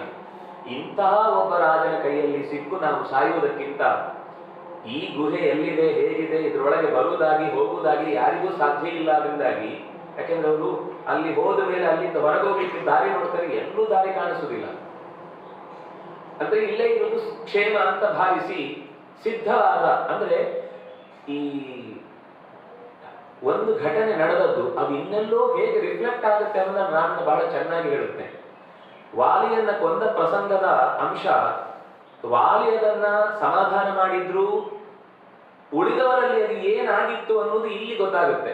ಉಳಿದವರ ಮನಸ್ಸಿನಲ್ಲಿ ಅದು ಹೇಗೆ ಬೆಂಕಿಯಾಗಿತ್ತು, ಒಳಗೆ ಅದು ಕೆಂಡವಾಗಿ ಈಗ ಹೊತ್ತಿಕೊಳ್ತಾ ಇದೆ ಅನ್ನೋದು ಗೊತ್ತಾಗುತ್ತೆ. ತಾರ ಹೇಳ್ತಾನೆ, ಅವನು ಅದನ್ನ ನಿರೂಪಿಸುವ ಶೈಲಿ ಬಹಳ ಚಂದ. ತನ್ನ ಸಮಸ್ಯೆ ಅಂತಲೂ ಹೇಳಲ್ಲ, ನಾವಿಲ್ಲೇ ಇರುವುದು ಉತ್ತಮ, ಅಂಥ ಒಬ್ಬ ಅವನಿಗೋಸ್ಕರ ಅವನ ಮಾತು ಉಳಿಸುವುದಕ್ಕೋಸ್ಕರ ನಾವೆಲ್ಲ ಪ್ರಾಣವನ್ನ ತೆರುವಷ್ಟು ಕಠಿಣವಾದ ಕೆಲಸದಲ್ಲಿ ತೊಡಗಿ ಹೋಗಿ ಈಗ ಸೀತೆ ಸಿಕ್ಕಿಲ್ಲ ಅನ್ನುವ ಸುದ್ದಿಯನ್ನ 2 ದಿವಸ ತಡವಾಗಿ ಹೇಳಿದ್ದಕ್ಕೆ ನಮ್ಮನ್ನ ಅವನು ಸ್ವಲ್ಪವೂ ಕರುಣೆ ಇಲ್ಲದೆ ಕೊಲ್ತಾನೆ ಎಂದರೆ ಅಂಥ ರಾಜನ ಕೈಯಲ್ಲಿ ನಾವು ಬಾಳುವುದರದ ಅರ್ಥ ಏನಿದೆ? ನಮಗೆ ಒಳ್ಳೆಯ ರಾಜ ಬೇಕು, ನಮಗೆ ಸಮಾಧಾನದ ರಾಜ ಬೇಕು. ರಾಮನ ಕೈಯಿಂದ ವಾಲಿಯನ್ನು ಕೊಲ್ಲಿಸುವಾಗ ವಾಲಿಯಾದ್ರೆ ಹೀಗೆ ಮಾಡ್ತಿರ್ಲಿಲ್ಲ, ವಾಲಿಯಾದ್ರೆ ಹೀಗೆ ನಡ್ಕೊಳ್ತಿರ್ಲಿಲ್ಲ ಅಂತ ಅಂಗದನ ಹೆಸರು ಹೇಳದೆ ಅಂಗದನ ಆಧಿಕಾರಿಕವಾದ ಹಕ್ಕನ್ನ ನೀನು ಹೊಂದಬೇಕು ಅನ್ನುವ ರೀತಿಯ ಮಾತುಗಳನ್ನು ಆಡುತ್ತಾನೆ. ಇಷ್ಟು ಹೇಳುವಾಗ ಅಂಗದನಿಗೆ ಅನಿಸುತ್ತೆ, ಹೌದು ಹೌದು ನೀನು ಹೇಳಿದ್ದು ಸರಿ, ನಾವು ಇಲ್ಲಿಂದ ಹೋಗೋದು ಬೇಡ, ಹೇಗಿದ್ರು ನೀವೆಲ್ಲ ನಮ್ಮ ಜೊತೆಗಿದ್ದೀರಿ, ನಾವು ಇಲ್ಲೇ ಇದ್ದು ಬಿಡೋಣ, ಒಂದು ಪ್ರತ್ಯೇಕವಾದ ರಾಜ್ಯವನ್ನೇ ಕಟ್ಟೋಣ ಅನ್ನುವ ಮಟ್ಟಿಗೆ ಅವರಲ್ಲಿ ಚರ್ಚೆ ಬೆಳೆಯುತ್ತೆ. ಇದಕ್ಕೆ ಸೊಪ್ಪು ಹಾಕದವನು ಒಬ್ಬನೇ, ಹನುಮಂತ. ಜಾಂಬವಂತನೂ ಕೂಡ ಒಂಥರ ಇಕ್ಕಟ್ಟಿಗೆ ಸಿಲುಕಿದವರಂತೆ ಏನು ಮಾತಾಡದೆ ಅದಕ್ಕೆ ಒಪ್ಪಿಗೆ ಸೂಚಿಸಿಬಿಡ್ತಾನೆ. ಹೇಗಿದ್ರು ಕಷ್ಟ, ಹೊಸ ಜನರೇಷನ್, ಸ್ವಲ್ಪ ಹಳಬರನ್ನ ವಹಿಸಿಕೊಂಡು ಹೋಗುವುದು ಕಷ್ಟ. ಹಾಗಾಗಿ ಇವರ ವ್ಯವಸ್ಥೆಯಲ್ಲಿ ರಾಮಚಂದ್ರ ಇಲ್ಲಿ ತನಕ ಬರ್ಲಿಕ್ಕೆ ಸಾಧ್ಯ ಇಲ್ಲ ಅಂತ ಅವರವರೇ ಮಾತಾಡಿಕೊಳ್ತಾರೆ. ಆಗ ಒಬ್ಬ ದೂರದರ್ಶಿತ್ವ ಇರುವ ನಾಯಕ ಅಥವಾ ಒಬ್ಬ ಗುರುವಾಗಿ ಹನುಮಂತ ಕೆಲವು ಸುಂದರವಾದ ಮಾತುಗಳನ್ನು ಆಡುತ್ತಾನೆ. ನೀನು ತಾರನನ್ನ ಕುರಿತು ಮಾತಾಡುತ್ತಾನೆ, ನೀನು ಹೇಳಿದ ಮಾತುಗಳೆಲ್ಲವೂ ಕೂಡ ಕೇಳಿ ಬಹಳ ಚಂದ, ಆದ್ರೆ ಪ್ರಾಕ್ಟಿಕಲಿ ಪ್ರಯೋಗಾತ್ಮಕವಾಗಿ ಯಾವ ರೀತಿಯಿಂದಲೂ ಕೂಡ ನಿಮಗೆ ಸಿಹಿಯನ್ನು ಉಣಿಸುವ ಕಥೆ ಅಲ್ಲ. ಈ ಕ್ಷಣಕ್ಕೆ ನಿಮಗೆ ಸಿಹಿ ಅನಿಸ್ಬೋದು, ಆದ್ರೆ ಇದರ ಪರಿಣಾಮ ನೀವೆಲ್ಲರೂ ನೀವು ಅನ್ಕೊಂಡ್ರಿ ಈ ಗುಹೆಯಿಂದ ಯಾರೂ ಎದುರಿಸಿ ಬರ್ಲಿಕ್ಕೆ ಸಾಧ್ಯ ಇಲ್ಲ ಅಂತ. ರಾಮಚಂದ್ರನ ಬಾಣಕ್ಕೆ ಸತ್ಯಲೋಕವೇ ಅಲುಗಾಡುತ್ತೆ. ನಿಮ್ಮ ಈ ಸಣ್ಣ ಒಂದು ಗುಹೆಯನ್ನ ಭೇದಿಸಿ ಅವನ ಬಾಣ ನಿಮ್ಮಲ್ಲೆಲ್ಲರನ್ನೂ ಕೂಡ ನುಚ್ಚು ನೂರು ಮಾಡುತ್ತೆ ಅನ್ನೋದ್ರಲ್ಲಿ ನಿಮಗೆ ಸಂದೇಹವೇ ಬೇಡ. ಹಾಗಾಗಿ ನಾನಿರುವ ತನಕ ನೀವು ಪ್ರತ್ಯೇಕ ರಾಜ್ಯದ ಕೂಗನ್ನು ಎತ್ತಿದ್ರೆ ನಿಮ್ಮೆಲ್ಲರನ್ನೂ ಇಲ್ಲಿಯೇ ನೆಲಕ್ಕೆ ಒತ್ತಿ ಹಿಡಿದು ಸೀದಾ ರಾಮನ ಪಾದದ ಬುಡಕ್ಕೆ ಕರ್ಕೊಂಡು ಹೋಗಿ ಒಪ್ಪಿಸ್ತೇನೆ ಅಂತ ಗಟ್ಟಿ ಮಾತಾಡುತ್ತಾನೆ. ಎಲ್ರಿಗೂ ಬಹಳ ಹಿಂಸೆ ಆಗುತ್ತೆ. ಈ ಹನುಮಂತನನ್ನು ಕರ್ಕೊಂಡು ಬಂದು ನಾವು ಸಿಕ್ಕಿಬಿದ್ವಿ, ನಾವೇ ಒಂದಿಷ್ಟು ಜನ ಬಂದಿದ್ರೆ ಆರಾಮಾಗಿತ್ತು. ರಾಮನ ವಿಷಯದಲ್ಲಿ ನೀವು ಯಾರೇ ತಪ್ಪು ಆಲೋಚನೆ ಮಾಡಿದ್ರೂ ನಾನು ನಿಮ್ಮನ್ನು ಯಾರನ್ನು ಉಳಿಸಲ್ಲ. ಇದು ನನ್ನ ಮತ್ತೆ ಮತ್ತೆ ನಾನು ಹೇಳುವ ಮಾತು. ಇದನ್ನು ಹೇಳಿದ ಮೇಲೆ ಹನುಮಂತನನ್ನು ಎದುರಿಸುವ ಯೋಚನೆ ಯಾರಿಗೂ ಇರಲಿಲ್ಲ. ತೆಪ್ಪಗೆ ಕೊನೆಗೆ ಸ್ವಯಂ ಪ್ರಭೆ ಎಲ್ಲರೂ ಕಣ್ಣು ಮುಚ್ಚಿ ಅಂತ ಹೇಳಿಕೊಂಡ ನಂತರ ಕಣ್ಣು ಮುಚ್ಚಿದ್ರು, ಆ ಗುಹೆಯಿಂದ ಹೊರಕ್ಕೆ ತಂದು ಸಮುದ್ರದ ತೀರದಲ್ಲಿ ಬಂದು ಬಿಟ್ಟಿದ್ದಾರೆ. ಎಲ್ಲರೂ ಎದ್ದು ನೋಡಿದ್ರೆ ಬರೀ ಸಮುದ್ರ, ಎಷ್ಟು ನೋಡಿದಷ್ಟು ನೀರು. ಗಾಬರಿ ಆಯಿತು. ಗಾಬರಿಯಾಗಿ ಇನ್ನು ಹಾಗಿದ್ರೆ ಸೀತೆ ಸಿಗುವ ಸಾಧ್ಯತೆ ಇಲ್ಲ, ಇದರಿಂದ ಆಚೆಗೆ ಎಲ್ಲಿ ಹುಡುಕುದು ಸೀತೆಯನ್ನು? ನಾವು ಈಜ್ಕೊಂಡು ಹೋಗಿ ಹುಡುಕುವ ಸಾಧ್ಯತೆ ಇದೆಯಾ? ನಮಗೆ ಸಾವು ಅನ್ನೋದು ನಿಶ್ಚಯ ಅಂತ ಅನಿಸಿತ್ತು ಅನ್ಸುತ್ತೆ. ಅಲ್ಲಿ ಬದುಕ್ತಿದ್ರು, ಇಲ್ಲಿ ಕರ್ಕೊಂಡು ಬಂದು ಬಿಟ್ಟಿದ್ದಾಳೆ. ವಾಪಸ್ ಹೋದ್ರು ಸಾವು, ಇಲ್ಲೇ ಇದ್ರು ಆಹಾರ ಇಲ್ಲದೆ ನಾವು ಸಾಯ್ಬೇಕಾಗುತ್ತೆ. ಹಾಗೆ ಹೇಗೂ ಸಾಯ್ತೇವೆ, ಪ್ರಾಯೋಪವೇಶ ಮಾಡಿಯೇ ಸಾಯೋಣ ಅಂತ ಎಲ್ಲರೂ ಸಮುದ್ರದ ತೀರದಲ್ಲೇ ಆಕಾಶಕ್ಕೆ ಮೋರೆ ಮಾಡಿ ಬೆನ್ನು ನೆಲಕ್ಕೆ ಹಾಕಿ ಪ್ರಾಣವನ್ನು ಬಿಡುವ ಸಂಕಲ್ಪವನ್ನು ಮಾಡಿದ್ದಾರೆ. ಹಾಗೆ ಪ್ರಾಣ ಬಿಡುವಾಗಲೂ ಮಾತಾಡ್ತಾ ಪರಸ್ಪರ ರಾಮನ ಸಂಗತಿಯನ್ನು ಹೇಳ್ತಾ, ಈ ರಾಮ ಒಂದು ಎಲ್ಲಿಂದ ಬಂದು ನಮ್ಗೆ ಯಾಕೆ ಸಿಕ್ಕಾಕೊಂಡು, ಈ ಸುಗ್ರೀವನಿಗೆ ಯಾಕೆ ಸಿಕ್ಕಿ ನಾವು ಅವನ ನೆಪದಲ್ಲಿ ಇಲ್ಲಿ ತನಕ ಬಂದು ಅಂತ ಒಬ್ರಿಬ್ರು ಮಾತಾಡ್ತಾ ಇರ್ಬೇಕಾದ್ರೆ ಮಧ್ಯದಲ್ಲಿ ಆ ಕಥೆಯ ಮಧ್ಯದಲ್ಲಿ ಒಬ್ಬ ಹೇಳ್ತಾನೆ, ಜಟಾಯು ತುಂಬಾ ಪುಣ್ಯವಂತ. ಯಾಕೆಂದ್ರೆ ರಾಮನ ಕೈಯಲ್ಲಿಯೇ ಅವನಿಗೆ ಉತ್ತಮವಾದ ಲೋಕ ಸಿಕ್ಕಿತು, ಅವನನ್ನ ಸಂಸ್ಕಾರ ಮಾಡಿ ಅವನೇ ಉತ್ತಮ ಲೋಕಕ್ಕೆ ಕಳುಹಿಸಿಕೊಟ್ಟ ಅಂತ ಹೀಗೆ ಮಾತಾಡುವಾಗ ಇದ್ದಕ್ಕಿದ್ದಂತೆ ಪೂರ್ತಿ ನೆರಳು ಆವರಿಸಿತು. ಕಣ್ಣು ಮುಚ್ಚಿ ಕೂತಿದ್ದಾರೆ ಬಿಸಿಲು ಬರುತ್ತೆ ಅಂತ, ಆದ್ರೆ ಬಿಸಿಲು ಹೋದಾಗ ಅನ್ನಿಸ್ತು ಪೂರ್ತಿ ನೆರಳು. ಮೋಡ ಕವಿದಿರಬಹುದು ಅಂತ ಅಂದುಕೊಂಡು ಹಾಗೆ ಮಾತಾಡ್ತಾ ಇದ್ರು. ಸ್ವಲ್ಪ ಹೊತ್ತಾದ್ಮೇಲೆ ಅತ್ಯಂತ ಕಟುವಾದ ವಾಸನೆ ಅವರ ಮೂಗನ್ನು ಬಡಿಯಿತು. ಏನು ಅಂತ ತೆಗೆದು ನೋಡಿದ್ರೆ ಏನೂ ಕಾಣಿಸಲಿಲ್ಲ. ಮೋಡನೂ ಅಲ್ಲ ಅದು, ಮೋಡವನ್ನೂ ಮೀರಿದ ಪೂರ್ತಿಯಾದ ಒಂದು ಅತ್ಯಂತ ಕೊಳಕಾದ ತೀವ್ರಕ್ತ ಮಾಂಸದಿಂದ ತುಂಬಿದ ಒಂದು ದೊಡ್ಡ ಮಾಂಸದ ಮುದ್ದೆ. ಅವ್ರಿಗೆ ಏನು ಅಂತ ಕಾಣಿಸ್ಲಿಲ್ಲ. ಅದರ ಹತ್ತಿರಕ್ಕೆ ಕಣ್ಣು ಮತ್ತೆ ಬಿಟ್ಟಾಗ ಕಾಣಿಸುವ ಒಂದು ದೊಡ್ಡ ಬಾಯಿ ಎಲ್ಲರನ್ನೂ ನುಂಗ್ಲಿಕ್ಕೆ ಕಾಯ್ತಾ ಇದೆ. ಭಯದಿಂದ ಜಟಾಯುವಿಗೆ ಕನಿಷ್ಠ ಪಕ್ಷ ಒಂದು ಸಂಸ್ಕಾರ ಸಿಕ್ತು, ನಾವು ಯಾವುದೋ ಪ್ರಾಣಿಯ ಹೊಟ್ಟೆಗೆ ಹೋಗಿ ಸಾಯ್ತಾ ಇದ್ವಲ್ಲ ಅಂತ ಮತ್ತೆ ಯಾರು ಅಂದ. ತಕ್ಷಣವೇ ಆ ಗೊಗ್ಗುರು ಧ್ವನಿಯಿಂದ ಮೇಲಿನಿಂದ ನಿಂತು ಆ ಬಾಯಿ ತೆರೆದಿದ್ದಂತಹ ಒಂದು ದೊಡ್ಡ ಹಕ್ಕಿ, ಏನ್ ಹೇಳಿದಿ ನೀನು? ಜಟಾಯು ಬಗ್ಗೆ ಹೇಳಿದ್ಯಾ? ಅವ್ರು ಹೇಗೆ ಗೊತ್ತು ನಿಮಗೆ ಅಂತ ಆ ಹಿಂದಿನ ಅಷ್ಟು ಕಥೆಗಳನ್ನ ಕೇಳಿಸಿಕೊಂಡ ಹೊತ್ತಿನಲ್ಲಿ ರಾಮಚಂದ್ರನ ಈ ಪ್ರಸಂಗದಲ್ಲಿ ಜಟಾಯು ಸಾವನ್ನಪ್ಪಿದ ಕಥೆಯನ್ನು ಮತ್ತೆ ಮರಳಿ ಕೇಳುತ್ತಾನೆ. ಎಲ್ಲ ಕಥೆಯನ್ನ ಮತ್ತೆ ಹೇಳುತ್ತಾರೆ. ಹೇಳಿದ ತಕ್ಷಣವೇ ರಾಮನ ಕಥೆಯನ್ನು ಕೇಳ್ತಾ ಇದ್ದಂತೆ ನವಪಕ್ಷ ಜಾತ, ಹೊಸ ರೆಕ್ಕೆಗಳಿಂದ ಚೆನ್ನಾಗಿ ಅವನು ಗರಿಗೆಗರಿ ನಿಂತು ನೀವು ಯಾರು, ಯಾಕೆ ಬಂದಿದ್ದೀರಿ, ಈ ಎಲ್ಲ ವಿಷಯಗಳನ್ನು ಸಂಗ್ರಹಿಸಿದ. ಅವ್ರು ಹೇಳ್ತಾರೆ, ನಾವು ರಾಮನ ಕಡೆಯಿಂದ ಸೀತೆಯನ್ನು ಹುಡುಕ್ತಾ ಇತ್ತ ಕರೆದೊಯ್ದಿರುವ ರಾವಣನ ದಿಕ್ಕಿನಂತ ನಾವು ಸಾಗಿದ್ದೇವೆ. ಇನ್ನು ಮುಂದೆ ಈ ಸಮುದ್ರದ ಅಲೆಗಳಿಗೆ ಹೊಡೆತಕ್ಕೆ ನಾವು ಸಿಲುಕಿ ಸಾಯಬೇಕಷ್ಟೇ ಹೊರತು ಸಿಗುವುದು ಹೇಗೆ ಸಾಧ್ಯ ಸೀತೆಯ ಸುದ್ದಿ. ತಕ್ಷಣ ಅವನಿಗೆ ತನ್ನ ಮಗ ತನಗಾಗಿ ಆಹಾರ ತರ್ತಾ ಇರುವ ಸಂದರ್ಭದಲ್ಲಿ ನಡೆದ ಘಟನೆಯೊಂದನ್ನು ನೆನಪಿಸಿಕೊಂಡು, ರಾವಣ ಇತ್ತಲೇ ಲಂಕೆಯತ್ತ ಕರೆದೊಯ್ದಿದ್ದಾನೆ. ಸಂಪಾತಿ ಜಟಾಯುವಿನ ಅಣ್ಣ, ಅರುಣನ ಮಕ್ಕಳಿಬ್ರು ಕೂಡ. ಅರುಣ ಪಕ್ಷಿ ರಾಜನೆನಿಸಿದಂತಹ ಗರುಡನ ತಮ್ಮ. ಈ ವ್ಯವಸ್ಥೆಯ ಮಧ್ಯದಲ್ಲಿ ಸೂಕ್ಷ್ಮವಾದ ಕಣ್ಣಿರುವುದರಿಂದ ನನಗೆ ಲಂಕೆಯಲ್ಲಿ ಸೀತೆಯನ್ನು ಇರಿಸಿದ್ದಾನೆ ಅನ್ನುವ ಸಂಗತಿ ನನಗೆ ಗೊತ್ತಿದೆ. ನಾನು ಬೆಟ್ಟದ ತುದಿಯಿಂದ ನೋಡಿದಾಗ ಸೀತೆಯನ್ನು ಎಲ್ಲಿ ಇರಿಸಿದ್ದಾನೆ ಎನ್ನುವುದನ್ನು ನಾನು ಹೇಳಬಲ್ಲೆ. ಆದ್ರೆ ಸೀತೆ ಇರುವುದಂತೂ ಹೌದು. ಇಷ್ಟು ಹೇಳಿ ನೀವು ದಕ್ಷಿಣದ ಕಡೆಗೆ ರಾಮನಿಗೆ ಸುದ್ದಿಯನ್ನು ತಿಳಿಸುವುದಕ್ಕಾಗಿ ಸೀತೆಯನ್ನು ಹುಡುಕ್ತಾ ಖಂಡಿತ ಹೋಗಬಹುದು ಅಂತ ಇಷ್ಟು ಸುದ್ದಿ ಹೇಳಿದ ಮೇಲೆ ಒಂದು ರೀತಿ ಸುದ್ದಿಯಿಂದಾಗಿ ಮನಸ್ಸಿನಲ್ಲಿ ಮುದ ಆಯಿತು, ಸಂತೋಷ ಆಯಿತು. ಆದ್ರೆ ಹೋಗುದು ಯಾರು? ಇಷ್ಟರವರೆಗೂ ಮಾತಾಡ್ತಾ ಇರುವಾಗ ಎಲ್ಲರೂ ಒಬ್ಬೊಬ್ರು ಹೇಳಿದ್ರು, ನಾನು 10 ಯೋಜನೆ ಹಾರ್ತೇನೆ, ನಾನು 20, ನಾನು 30, ನಾನು 40, 50, 60, 70, 80, 90 ಎಲ್ಲರೂ ಹೇಳಿದ್ರು. ಅಂಗದ ಹೇಳಿದ ನಾನು 100 ಹಾರ್ತೇನೆ. ಈಗ ಅವನು ಸ್ವಲ್ಪ ನಾಯಕತ್ವದ ಸ್ಥಾನದಲ್ಲಿ ಇದ್ದವನಲ್ವ, ನಾನು 100 ಹಾರ್ತೇನೆ. ಹಾರಿದ ಮೇಲೆ ಯಾರಾದ್ರೂ ನನ್ನನ್ನು ಅಲ್ಲೇ ಯಾವ್ದಾದ್ರು ಆಸ್ಪತ್ರೆಗೆ ಸೇರಿಸ್ಬೇಕು, ವಾಪಸ್ ಬರೋ ತಾಕತ್ ನನಗಿಲ್ಲ. ಅಥವಾ ಆ ರಾಕ್ಷಸರ ನಾಡಿನಲ್ಲಿ ಎಲ್ಲವನ್ನು ಎದುರಿಸಿ ಮರಳಿ ಬರುವ ಶಕ್ತಿ ನನಗಿಲ್ಲ. ಜಾಂಬವಂತ ಹೇಳ್ತಾನೆ, ನಾಯಕನಾಗಿ ನಿನ್ನನ್ನು ಕಳುಹಿಸುವ ಅವಶ್ಯಕತೆ ಇಲ್ಲ ಮತ್ತು ಸಾಧ್ಯವೂ ಅಲ್ಲ ಅದು. ಯಾಕೆಂದ್ರೆ ಮುಂದೆ ಅಂಗದ ಮುಂದೆ ಯುವರಾಜನಾಗಿ ಮೆರೆಲಿಕ್ಕಿರುವವನು. ಇಂಥವನನ್ನ ಅಪಾಯದ ಹಂತಕ್ಕೆ ನಾವು ದೂಡುವಂತಿಲ್ಲ. ಅದರ ಜೊತೆಗೆ ಅವನು ತನ್ನ ನೀತಿಯನ್ನ ಅರ್ಥ ಮಾಡಿಕೊಂಡಿದ್ದಾನೆ. ಅದರಿಂದಾಗಿ ಬೇಡ ಅಂತ ಹೇಳಿ ಯಾರು ಕಾಣದೇ ಇದ್ದಾಗ ಹನುಮಂತ ದೂರದಲ್ಲಿ ತನ್ನ ಬಾಡಿಗೆ ತಾನು ಕೂತು ರಾಮನಾಮವನ್ನ ಉಚ್ಚರಿಸ್ತಾ ಇರುವ ಸಂಗತಿಯನ್ನ ಉಳಿದವರಿಗೆ ತಿಳಿಸಿ ಅಲ್ಲಿಗೆ ಕರ್ಕೊಂಡು ಬಂದ. ಹನುಮಂತ, ನೀನಲ್ಲದೆ ಇನ್ನಾರೂ ಕೂಡ ಈ ನಿಜವಾದ ಗುರಿಯನ್ನ ಸಾಧಿಸುವುದಕ್ಕೆ ಸಾಧ್ಯ ಇಲ್ಲ. ಆದರೂ ಹನುಮಂತ ಕೂಡಲೇ ಪ್ರತ್ಯುತ್ತರ ಕೊಡಲಿಲ್ಲ. ಅದಕ್ಕೊಂದು ಇಷ್ಟು ಕಥೆಯನ್ನು ಹಿಂದಿನಿಂದ ಹೇಳ್ತಾರೆ. ಅವನಿಗೆ ತನ್ನ ಬಲದ ಪರಿಚಯ ಇರಲಿಲ್ಲ, ಹಾಗೆ ಹೀಗೆ ಅಂತ. ಇದು ಬಲದ ಪರಿಚಯ ಅನ್ನೋದಕ್ಕಿಂತ ಹೆಚ್ಚು ನಿಮ್ಮ ಬಲದ ಮಿತಿ ಏನು ಅಂತ ನಿಮ್ಗೆ ಪೂರ್ತಿ ಗೊತ್ತಾಗ್ಲಿ ಅಂತ ಸುಮ್ಮನಿದ್ದ. ಅಕಸ್ಮಾತ್ ಹೊರಡಬೇಕು ಅಂತ ಹೇಳಿದ ತಕ್ಷಣ ನೀನು ಹಾರಿ ಬಂದು ವಾಪಸ್ ಸುದ್ದಿಯನ್ನ ತಂದಿದ್ರೆ ನೀನೇನು ಮಹಾ, ನಾವು ಎಲ್ಲರೂ ಹಾರ್ತಿದ್ವಿ ಅಂತ ಹೇಳುವ ಸಾಧ್ಯತೆ ಇತ್ತು. ಅದೇನ್ ದೊಡ್ಡ ಕೆಲಸ, ನಾವು ಮಾಡ್ತಿದ್ವಿ ಅಂತ. ಆದ್ರೆ ಹನುಮಂತ ತನ್ನ ಅವಶ್ಯಕತೆ ಅನ್ನೋದು ಅವರಿಗೆ ಸರಿಯಾಗಿ ಮನಸ್ಸಿಗೆ ಬಂದ ಮೇಲೇನೆ ನಾನು ಕೈ ಹಾಕ್ತೇನೆ ಅಂತ ಸುಮ್ಮನಿದ್ದ. ಈ ಕೆಲವೊಂದು ಸರ್ತಿ ಏನಾಗುತ್ತೆ ಅಂದ್ರೆ ಅವ್ರು ಬಾಯಿ ಬಿಟ್ಟು ಕೇಳಿ ನಮ್ಮ ಹತ್ರ ಹೇಳಿ ಅಂತ ಒಂದು ಬಿಲ್ಡಪ್ ತಗೊಳ್ಳೋದು ಗೊತ್ತಿದೆ. ಹಾಗಲ್ಲ, ಅವರ ಸಾಮರ್ಥ್ಯದ ಮಿತಿ ಅವರಿಗೆ ಗೊತ್ತಾದ ಮೇಲೇನೆ ನಾನು ಮಾಡಿದ್ರೆ ಅದಕ್ಕೊಂದು ಅರ್ಥ ಬರುತ್ತೆ ಅಂತ ಅನ್ನುವ ಕಾರಣದಿಂದ ಸುಮ್ಮನಿದ್ದ. ಕೊನೆಗೆ ಜಾಂಬವಂತ ನೀನೇ ಇದನ್ನು ನಡೆಸಿಕೊಡ್ಬೇಕು ಅಂತ ಕೇಳಿದಾಗ ಮಹೇಂದ್ರ ಪರ್ವತನ್ನ ಹತ್ತಿ ಹಾರಿದ. ರಾಮಚಂದ್ರನ ಬಲ ಅವನಿಗೆ ಆಗ್ಲೂ ಇತ್ತು ಅನ್ನೋದಕ್ಕೋಸ್ಕರ ರಾಮಾಯ ಶಾಶ್ವತ ಸುವಿಸ್ತೃತ ಷಡ್ಗುಣಾಯ ಸರ್ವೇಶ್ವರಾಯ ಸುಖ ಸಾರ ಮಹಾರ್ಣವಾಯ ನತ್ವ ಲಿಲಂಘೈಷು ಅರ್ಣವ ಉತ್ಪಪಾತ, ಈ ಅರ್ಣವನ್ನ ಹಾರಿದ. ಎತ್ತರಕ್ಕೆ ಹಾರಿ ಅರ್ಣವನ್ನು ದಾಟುವ ಸಂಕಲ್ಪವನ್ನು ಕೈಗೊಂಡ. ಆದರೂ ಅವನಿಗೆ ನೆನಪಾದದ್ದು ರಾಮಚಂದ್ರನದ್ದೇ ಮಾತು, ಸುವಿಸ್ತೃತ ಷಡ್ಗುಣ, ಎಲ್ಲ ಬಗೆಯ ಗುಣಗಳಿಂದಲೂ ತುಂಬಿಕೊಂಡಂತಹ ಎಲ್ಲ ಸುಖಗಳ ಮುದ್ದೆ ಎನಿಸಿದಂತಹ ರಾಮಚಂದ್ರನ. ರಾಮ ಅನ್ನುವ ಶಬ್ದದ ಅರ್ಥವೇ ಆರಾಮವಾಗಿರುವವನು.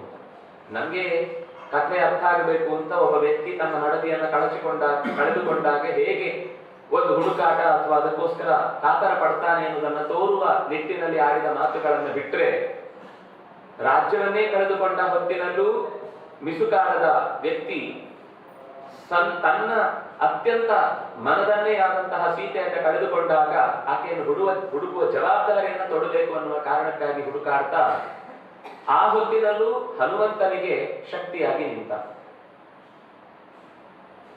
ರಾಮಚಂದ್ರನನ್ನ ಅನನ್ಯವಾಗಿ ಪ್ರಾರ್ಥಿಸಿದ್ದರ ಫಲ ಮತ್ತು ಅವನನ್ನು ಗುರುವಾಗಿ ಸ್ವೀಕರಿಸಿದ್ದರ ಫಲ, ಹೋಗುವ ದಾರಿಯಲ್ಲಿ ಅಡ್ಡಲಾದ 3 ಸಮಸ್ಯೆಗಳನ್ನ ಪರಿಹರಿಸಿಕೊಂಡ.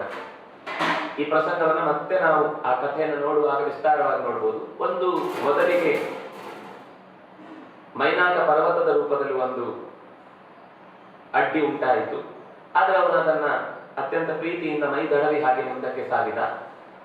ಮತ್ತೆ ನಾಗಮಾತೆಯಾದಂತ ಸುರಸೆ ಬಂದು ಅವಳನ್ನು ಕೂಡ ಸಮಾಧಾನಿಸಿ ಹೊರಟ. ಮತ್ತೆ ಸಿಂಹಿಕಾ ಅನ್ನುವಂತಹ ರಾಹುವಿನ ತಾಯಿ ನೆರಳನ್ನ ಹೀರುವ ಛಾಯಾಗ್ರಹಿ ಎನಿಸಿಕೊಂಡವಳು ನುಂಗಿ ಬಿಡುವ ಪ್ರಯತ್ನ ಮಾಡಿದಾಗಲೂ ಹೊಟ್ಟೆ ಸೀಳಿ ಅಲ್ಲಿಂದ ಮುಂದಕ್ಕೆ ನೆಗೆದು ಲಂಕೆಯ ತ್ರಿಕೂಟ ಪರ್ವತವನ್ನು ಸೇರಿದ. ಲಂಕಿಣಿ ಎಂಬ ಆಕೆ ಒಬ್ಬಳು ಆ ಊರಿಗೆ ಕಾವಲಾಗಿ ನಿಂತವಳು ತಡೆದು ನಿಲ್ಲಿಸಿದಾಗ ಮೆತ್ತನೆಯ ಕೊಟ್ಟ ಪೆಟ್ಟಿನಿಂದಲೇ ಕಂಗಾಲಾದ ಆಕೆ ನಾಲ್ಮುಗನಾಡಿದ ಮಾತನ್ನ ನೆನೆದು, ಯಾವಾಗ ಈ ಊರಿನೊಳಗೆ ಒಂದು ಕಪಿ ಪ್ರವೇಶ ಮಾಡುತ್ತೋ ಆ ನಂತರದಲ್ಲಿ ನಿನಗೆ ಈ ಊರಿನ ಕಾಯುವಿಕೆಯ ಕೆಲಸ ನಿಂತಿತು ತಂದುಕೋ ಅಂತ ಹೇಳಿದ ಮಾತು ನೆನಪಾಗಿ ಆತನನ್ನ ಹೊರಡು, ನಿನಗೆ ಖಂಡಿತ ಜಯವಾಗಲಿ ಅಂತ ಹಾಗೆ ಮನದುಂಬಿ ಹರಸಿ ಅಲ್ಲಿಂದ ಹೊರಟು ಹೋಗ್ತಾನೆ.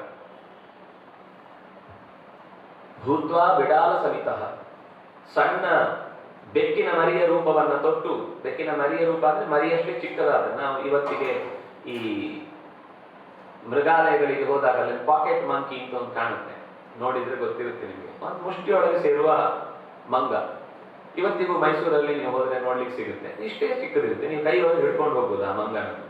ಅಷ್ಟೇ ಸಣ್ಣ ರೂಪವನ್ನ ತೊಟ್ಟು ಇಡೀ ಆ ಲಂಕೆಯ ಒಳಪದರಗಳನ್ನೆಲ್ಲ ಹುಡುಕಿದ್ದಾನೆ, ಸೀತೆ ಎಲ್ಲಿದ್ದಾಳೆ ಅಂತ. ಅಂದ್ರೆ ಸೂರ್ಯ ಪೂರ್ತಿ ಕಂತುವ ತನಕ ಕಾದಿದ್ದಾನೆ, ಕಾದು ಒಳಕ್ಕೆ ನುಗ್ಗಿದ್ದಾನೆ. ಅತ್ಯಂತ ಚುರುಕು ಕಣ್ಣವರು ರಾತ್ರಿಂಚಾರರಾದ್ರಿಂದಾಗಿ ಕತ್ತಲಿಗೆ ಅವರಿಗೆ ಕಣ್ಣು ಚುರುಕು. ಅಂತಹ ಕತ್ತಲಿನ ಹೊತ್ತಿನಲ್ಲೂ ಅವರ ಕಣ್ಣಿಗೆ ಬೀಳದಂತೆ ಎಲ್ಲ ಅಡಗುದಾಣಗಳನ್ನ, ಸೇನೆಯ ಆಗರಗಳನ್ನ, ಆಯುಧಗಳ ವಿಸ್ತಾರವನ್ನ ಅರ್ಥ ಮಾಡಿಕೊಂಡು ಎಲ್ಲವನ್ನು ನೋಡಿಕೊಂಡು ಹೊರಟವನು ರಾವಣನ ಅರಮನೆಯನ್ನು ಹೊಕ್ಕ, ಕುಂಭಕರ್ಣನ ಮನೆಯನ್ನು ನುಗ್ಗಿದ, ವಿಭೀಷಣನ ಮನೆಯನ್ನೂ ನೋಡಿದ. ಎಲ್ಲಿ ನೋಡಿದ್ರೂ ಸೀತೆಯ ಪರಿಚಯ ಕಾಣಲಿಲ್ಲ. ಒಂದು ಕಡೆ ಒಂದು ಸಣ್ಣ ಸಂದೇಹ ಬರುವಂತಹ ಪರಿಸ್ಥಿತಿಯನ್ನು ಅನುಭವಿಸಿದ. ರಾವಣನ ಅಂತಃಪುರದಲ್ಲಿ ಮಲಗಿದ್ದಂತಹ ಸೀತೆಯಂತೆ ಸುಂದರವಾಗಿದ್ದ ರೂಪವನ್ನು ಕಂಡು ಈಕೆ ಸೀತೆಯೇ ಇರಬೇಕು ಅಂತ ಭಾವಿಸಿ ಹಿರಿಹಿರಿಯಿಂದ ಹಿಗ್ಗಿ ತನ್ನ ಬಾಲವನ್ನ ಮುದ್ದಿಟ್ಟು ನೆಲಕ್ಕೆ ಹೊಡೆದು ನೆಗೆದು ಕಂಬದಿಂದ 3 ಸರ್ತಿ ಲಗಾಟೆ ಹೊಡೆದಂತೆ. ಆಮೇಲೆ ಯೋಚನೆ ಬಂದಂತೆ, ಇದು ಸೀತೆ ಆಗಿರ್ಲಿಕ್ಕಿಲ್ಲ, ಯಾಕೆಂದ್ರೆ ಸೀತೆ ಆಗಿದ್ರೆ ಇಂಥ ಹಂಸತೂಲಿಕ ತಲ್ಪದ ಮೇಲೆ ಮಲಗಲಾರಳು ಮತ್ತು ರಾಮನನ್ನ ಮರೆತು ಇಷ್ಟು ಮೈ ಮರೆತು ನಿದ್ರಿಸಲಾರಳು. ನಿದ್ರಿಸಿದ್ದಾಳೆ. ಚಂದದಲ್ಲಿ, ಲಕ್ಷಣದಲ್ಲಿ, ಗುಣದಲ್ಲಿ, ಎಲ್ಲದರಲ್ಲೂ ಒಳ್ಳೆಯ ಮುತ್ತೈದೆಯಂತೆ ಕಾಣ್ತಾ ಇದ್ದವಳಾಗಿದ್ರೂ ಕೂಡ ಇದು ಸೀತೆ ಆಗಿರ್ಲಿಕ್ಕಿಲ್ಲ ಅಂತ ಯೋಚಿಸಿ ಕೊನೆಗೆ ಹೆಣ್ಮಕ್ಳನ್ನು ಹುಡುಕಬೇಕಾದ್ರೆ ಹೆಣ್ಮಕ್ಳಿರುವ ಜಾಗಕ್ಕೆ ಹೋಗಬೇಕು. ಹಾಗಾಗಿ ಅವನ ಒಳಗಿನ ಅಂತಃಪುರದಲ್ಲಿದ್ದ ಹೆಣ್ಮಕ್ಕಳಿಗೆ ಇದ್ದ ಆಗರದಲ್ಲಿ ಅವನು ಎಲ್ಲೆಲ್ಲಿ ಹೋಗಿ ಯುದ್ಧ ಮಾಡಿ ಗೆದ್ದು ಬಂದಿದ್ನೋ ಅಲ್ಲಿ ಎಲ್ಲಾ ಹೆಣ್ಮಕ್ಕಳನ್ನು ತಂದಿರಿಸಿಕೊಂಡಿದ್ದ. ಇದು ಸೀತೆಯಂತೆ ಒಂದೇ ಒಂದು ಪ್ರಕರಣ ಅಂತ ನಾವು ಅಂದುಕೊಂಡ್ರೆ ಮಹಾ ತಪ್ಪು. ರಾವಣ ಎಂಥ ಒಳ್ಳೆಯವನು ಅಂದ್ರೆ ಸೀತೆಯನ್ನು ಯಾವ ಕಾರಣಕ್ಕೂ ಮುಟ್ಲಿಲ್ಲ ಅಂತ ಈ ರಾವಣನ ಅಭಿಮಾನಿ ಸಂಘದವರು ಕೆಲವರು ಬೈಗಳು ತಮ್ಮನ್ನ ಸಮರ್ಪಿಸಿಕೊಳ್ಳುವುದಿದೆ ರಾವಣನಿಗೆ. ಆದ್ರೆ ಉಳಿದ ಎಲ್ಲರನ್ನೂ ಅನ್ಯಾಯದಿಂದ ಅವರಿಗೆ ಯಾವುದೇ ರೀತಿಯಿಂದ ಬೇರೆ ಆಪ್ಷನ್ ಸಿಗದಂತೆ ಮಾಡಿ ವಶಪಡಿಸಿಕೊಂಡು ತನ್ನ ಜನಾನಂತೆ ಇವತ್ತು ಯಾವ ರೀತಿ ಈ ಮೊಘಲ್ ದೊರೆಗಳ ವ್ಯವಸ್ಥೆಯಲ್ಲಿ ಇತ್ತೋ ಅದೇ ರೀತಿ ವ್ಯವಸ್ಥೆಯನ್ನು ಇವನು ಇಟ್ಟುಕೊಂಡಿದ್ದ. ಕೊನೆಗೆ ಒಂದ್ಸರ್ತಿ ಮಧ್ಯದಲ್ಲಿ ಹನುಮಂತನಿಗೆ ಒಂದು ಸಂದೇಹ ತನ್ನೊಳಗೆ, ಈ ಹೆಣ್ಮಕ್ಳ ಮಧ್ಯದಲ್ಲಿ ಬಂದು ನಾನೇನಾದ್ರೂ ಕೆಟ್ಟೋದ್ನು ಬರಬಾರ್ದಿತ್ತೋ ಅಂತ ಪ್ರಶ್ನೆ ಮಾಡ್ತಾರೆ. ಬಹಳ ಚೆನ್ನಾಗಿದೆ, ವಾಲ್ಮೀಕಿಗಳು ಅದನ್ನ ಬಹಳ ಚೆನ್ನಾಗಿ ವಿವರ ಕೊಡ್ತಾರೆ. ಆದ್ರೆ ಆಮೇಲೆ ಯೋಚನೆ ಮಾಡ್ತಾರೆ, ಹೆಣ್ಮಕ್ಳನ್ನ ಗಂಡು ಮಕ್ಕಳ ಮಧ್ಯದಲ್ಲಿ ಹುಡುಕ್ಲಿಕ್ಕಾಗತ್ತಾ? ಹುಡುಕ್ಬೇಕಾದ್ರೆ ಹೆಣ್ಮಕ್ಳ ಮಧ್ಯದಲ್ಲಿ ಹುಡುಕ್ಬೇಕು. ನಾನು ಹುಡುಕ್ತಾ ಇರೋದು ತಾಯಿಯನ್ನು, ನನ್ನ ತಾಯಿಯನ್ನು ಹುಡುಕುವ ಮಧ್ಯದಲ್ಲಿ ಅವಳು ಎಲ್ಲಿದ್ರೂ ಹುಡುಕ್ಲೇಬೇಕಾಗತ್ತೆ. ಈ ಹೆಣ್ಮಕ್ಳ ಮಧ್ಯದಲ್ಲಿ ಹುಡುಕಿದ್ದು ನನ್ನ ತಾಯಿಯನ್ನು ಹೊರತು ನನ್ನ ಮನಸ್ಸಿನ ಯಾವುದೇ ಭೋಗದ ಸುದ್ದಿಯನ್ನು ಅಲ್ಲಿ ನಾನು ಕಾಣ್ಲಿಕ್ಕೆ ಪ್ರಯತ್ನ ಪಟ್ಟಿಲ್ಲ. ಅದರಿಂದಾಗಿ ನನ್ನ ಮನಸ್ಸು ವಿಕಾರಗೊಂಡಿಲ್ಲ, ಅದರಿಂದಾಗಿ ನಾನು ತಪ್ಪು ಮಾಡಿಲ್ಲ. ನನಗೆ ಸೀತೆಯದ್ದೇ ಒಂದು ಕಾಣುವ ಕಾಣಿಕೆಯ ಬಯಕೆ ಹೊರತು ಇನ್ನೇನು ಇಲ್ಲ. ಅದರಿಂದಾಗಿ ನನ್ನ ಯೋಚನೆಗೆ ಏನೂ ಅಡ್ಡಿ ಆತಂಕಗಳಿಲ್ಲ ಅಂತ ಅಲ್ಲಿಂದ ಹೊರಟು ವಿಭೀಷಣನ ಮನೆಗೆ ಹೊಕ್ಕಾಗ ರಾಮಚಂದ್ರನ ರಾಮನಾಮದ ತಾಳಬದ್ಧವಾದ ಹಾಡುಗಳನ್ನೆಲ್ಲ ಕೇಳಿ ಸಂತೋಷದಿಂದ ಅಲ್ಲಿಂದ ಹೊರಕ್ಕೆ ಸಾಗಿದ. ಊರು ಕೇರಿಗಳೆಲ್ಲ ಹುಡುಕಿ ಆಯಿತು. ಇನ್ನೊಂದು ಬಾಕಿ ಇತ್ತು, ಅಶೋಕವನ. ತೆರಳಿದ. ಎಲ್ಲ ರಕ್ಕಸಿಯರು, ರಕ್ಕಸರ ದೊಡ್ಡ ಪಡೆ ಅದರ ಸುತ್ತಲೂ ಕಾವಲಿಗಿತ್ತು. ಬಹಳ ಎತ್ತರದ ಮರಗಳನ್ನೆಲ್ಲ ಇಣಿಕಿ ನೋಡಿದ. ಎಷ್ಟು ಚಂದ ಒಂದು ಸಂಗತಿಯನ್ನ, ಅಂದ್ರೆ ಒಂದು ಸಂಗತಿ ಹೇಳಬೇಕಾದ್ರೆ ಅದು ಅನೇಕ ಸಂಗತಿಗಳನ್ನ ತಿಳಿಸುತ್ತೆ ಅನ್ನೋದು ರಾಮಾಯಣದ ವೈಶಿಷ್ಟ್ಯ. ನಾವು ಅಂದುಕೊಳ್ಳುವುದು ರಾಮಾಯಣದ ಕಥೆ ಅಂದ್ರೆ ರಾಮಚಂದ್ರ ಸೀತೆಯ ಒಂಥರ ಬೇಸರದ ಕಥೆ ಅಥವಾ ಅವರನ್ನ ಹುಡುಕಿದ ಕಥೆ ಅಷ್ಟೇ ಅಂತ. ಒಂದು ನದಿಯ ಬದಿಗೆ ಬಂದು ಕೂಡ್ತಾನೆ, ಮರದ ತುದಿಗೆ. ಯಾಕೆ ಅಂತ ಯೋಚನೆ ಮಾಡಿದಾಗ ಅಲ್ಲಿ ಕೊಡುವ ಮಾತು, ಖಂಡಿತ ಸಂಧ್ಯಾಕಾಲದಲ್ಲಿ ಸೀತೆ ಅರ್ಘ್ಯವನ್ನು ಕೊಡ್ಲಿಕ್ಕೋಸ್ಕರ ಇಲ್ಲಿ ಬಂದೇ ಬರ್ತಾಳೆ, ಬಂದಾಗ ಸೀತೆಯ ಸುದ್ದಿ ನನಗೆ ಗೊತ್ತಾಗೇ ಆಗುತ್ತೆ ಅಂತ. ಅಂದ್ರೆ ಸಂಧ್ಯಾ ಅನ್ನುವುದು ಗಂಡು ಮಕ್ಕಳಿಗೆ ಮಾತ್ರ ಅಲ್ಲ, ಹೆಣ್ಣು ಮಕ್ಕಳಿಗೂ ಅವರವರ ಸಂದರ್ಭಕ್ಕೆ ಅನುಗುಣವಾಗಿ ಮಾಡ್ಲಿಕ್ಕಿದೆ ಅನ್ನೋದನ್ನ ಸೂಚಿಸುವ ಹಾಗೆ ಆ ಮಾತು ಬರುತ್ತೆ. ಆಮೇಲೆ ಯೋಚನೆ ಮಾಡುತ್ತಾನೆ, ಇದು ತೀರ ನಾನು ಇಲ್ಲೇ ಕಾಲ ಕಳೆಯುವುದಾಗುತ್ತೆ. ಅವಳು ಬರುವುದು ಸಹಜವಾಗಿದ್ರು ನಾನು ಸ್ವಲ್ಪ ಇನ್ನೂ ಹೆಚ್ಚು ಹುಡುಕಾಟಕ್ಕೆ ಕೈ ಹಾಕಬೇಕು ಅಂತ ಅಂದುಕೊಂಡು ಸ್ವಲ್ಪ ನಗರದಂತೆ ಅಥವಾ ಒಂದು ರೀತಿಯಲ್ಲಿ ಸುಸಜ್ಜಿತವಾದ ಪ್ರದೇಶದಂತೆ ಕಾಣ್ತಾ ಇದ್ದಂತಹ ದೊಡ್ಡ ಮರದ ಬುಡಕ್ಕೆ ಬಂದು ನೋಡ್ತಾನೆ. ಅಲ್ಲೊಂದು ಹೆಣ್ಣು ಮಗಳು ಉಳಿದ ಎಲ್ಲ ಹೆಣ್ಣು ಮಕ್ಕಳಿಗಿಂತ ಭಿನ್ನವಾಗಿ ಸ್ವಲ್ಪ ಮುದುಡಿದ ಮೋರೆಯವಳಾಗಿ, ಬಾಡಿದ ಮೈಯವಳಾಗಿ, ಕೊಳೆಯಾದ ಬಟ್ಟೆಯಿಂದ ಕೂಡಿದವಳಾಗಿ, ನಿರಂತರ ಏನೋ ಮಣಮಣಿಸುತ್ತಾ ಇರುವಂತಹ ಮೆತ್ತನೆಯ ರಾಮನಾಮದ ದನಿಯೋ ಹೌದೋ ಅಲ್ಲವೋ ಅನ್ನುವ ಸ್ಪಷ್ಟವಾದ ಕುರುಹು ಇಲ್ಲದೆ ಇದ್ರೂ ಏನೋ ಒಂದನ್ನ ಸ್ಮರಿಸ್ತಾ ಇದ್ದಾಳೆ ಅಂತ ತಿಳಿಯುವವಳಂತಹ ಒಂದು ಸ್ವರೂಪವನ್ನು ಕಾಣುತ್ತಾನೆ. ಕಂಡ ತಕ್ಷಣ ಸೀದ ಹೋಗ್ಲಿಲ್ಲ. ಮರದ ಮೇಲೇನೆ ಸುಮ್ಮನೆ ಸ್ವಲ್ಪ ಹೊತ್ತು ದೃಷ್ಟಿ ಬೀರಿದ, ಪರಾಮರ್ಶೆ ಮಾಡುವುದಕ್ಕೆ ಶುರು ಮಾಡಿದ. ಪರಾಮರ್ಶೆ ಮಾಡುತ್ತಾ ಹೀಗೆ ಸೀತೆ ಇರಬಹುದು ಅನ್ನುವುದಕ್ಕೆ ಏನೇನು ಸಾಧ್ಯತೆಗಳಿವೆ ಅದೆಲ್ಲ ಕಂಡಿತ್ತು. ಆದರೆ ನಿಖರವಾದ ಮಾಹಿತಿ ಸಿಗುವ ತನಕ ಯಾವುದನ್ನು ಮಾತಾಡುವಂತಿಲ್ಲ ಅಂತ ಯೋಚಿಸಿ ಕಾಯ್ತಾ ಕೂತಿದ್ದ. ಆ ಪಕ್ಕದಲ್ಲಿ ಇದ್ದಂತಹ ಎಲ್ಲ ರಕ್ಕಸಿಯರು ತಿಳಿದು ಅವಳನ್ನ ಮತ್ತೆ ಮತ್ತೆ ಏನೋ ಆರ್ಭಟಿಸ್ತಾ ಆಕ್ರೋಶ ವ್ಯಕ್ತಪಡಿಸ್ತಾ ಇದ್ರು. ಅವಳು ಯಾವುದಕ್ಕೂ ತಲೆ ಹಾಕಿಕೊಳ್ಳದೆ ತನ್ನ ಪಾಡಿಗೆ ತಾನು ತನ್ನ ಒಳಗೆ ನೆನೆಯಬೇಕಿದ್ದ ಸಂಗತಿಯ ಕಡೆಗೆ ಗಮನ ಕೊಡ್ತಾ ಇದ್ದು. ಕತ್ತಲೆ ಆವರಿಸಿತು. ಅಂದ್ರೆ ಕತ್ತಲೆ ಮುಗಿದು ಬೆಳಕು ಹತ್ತಿರವಾಗ್ತಾ ಇತ್ತು.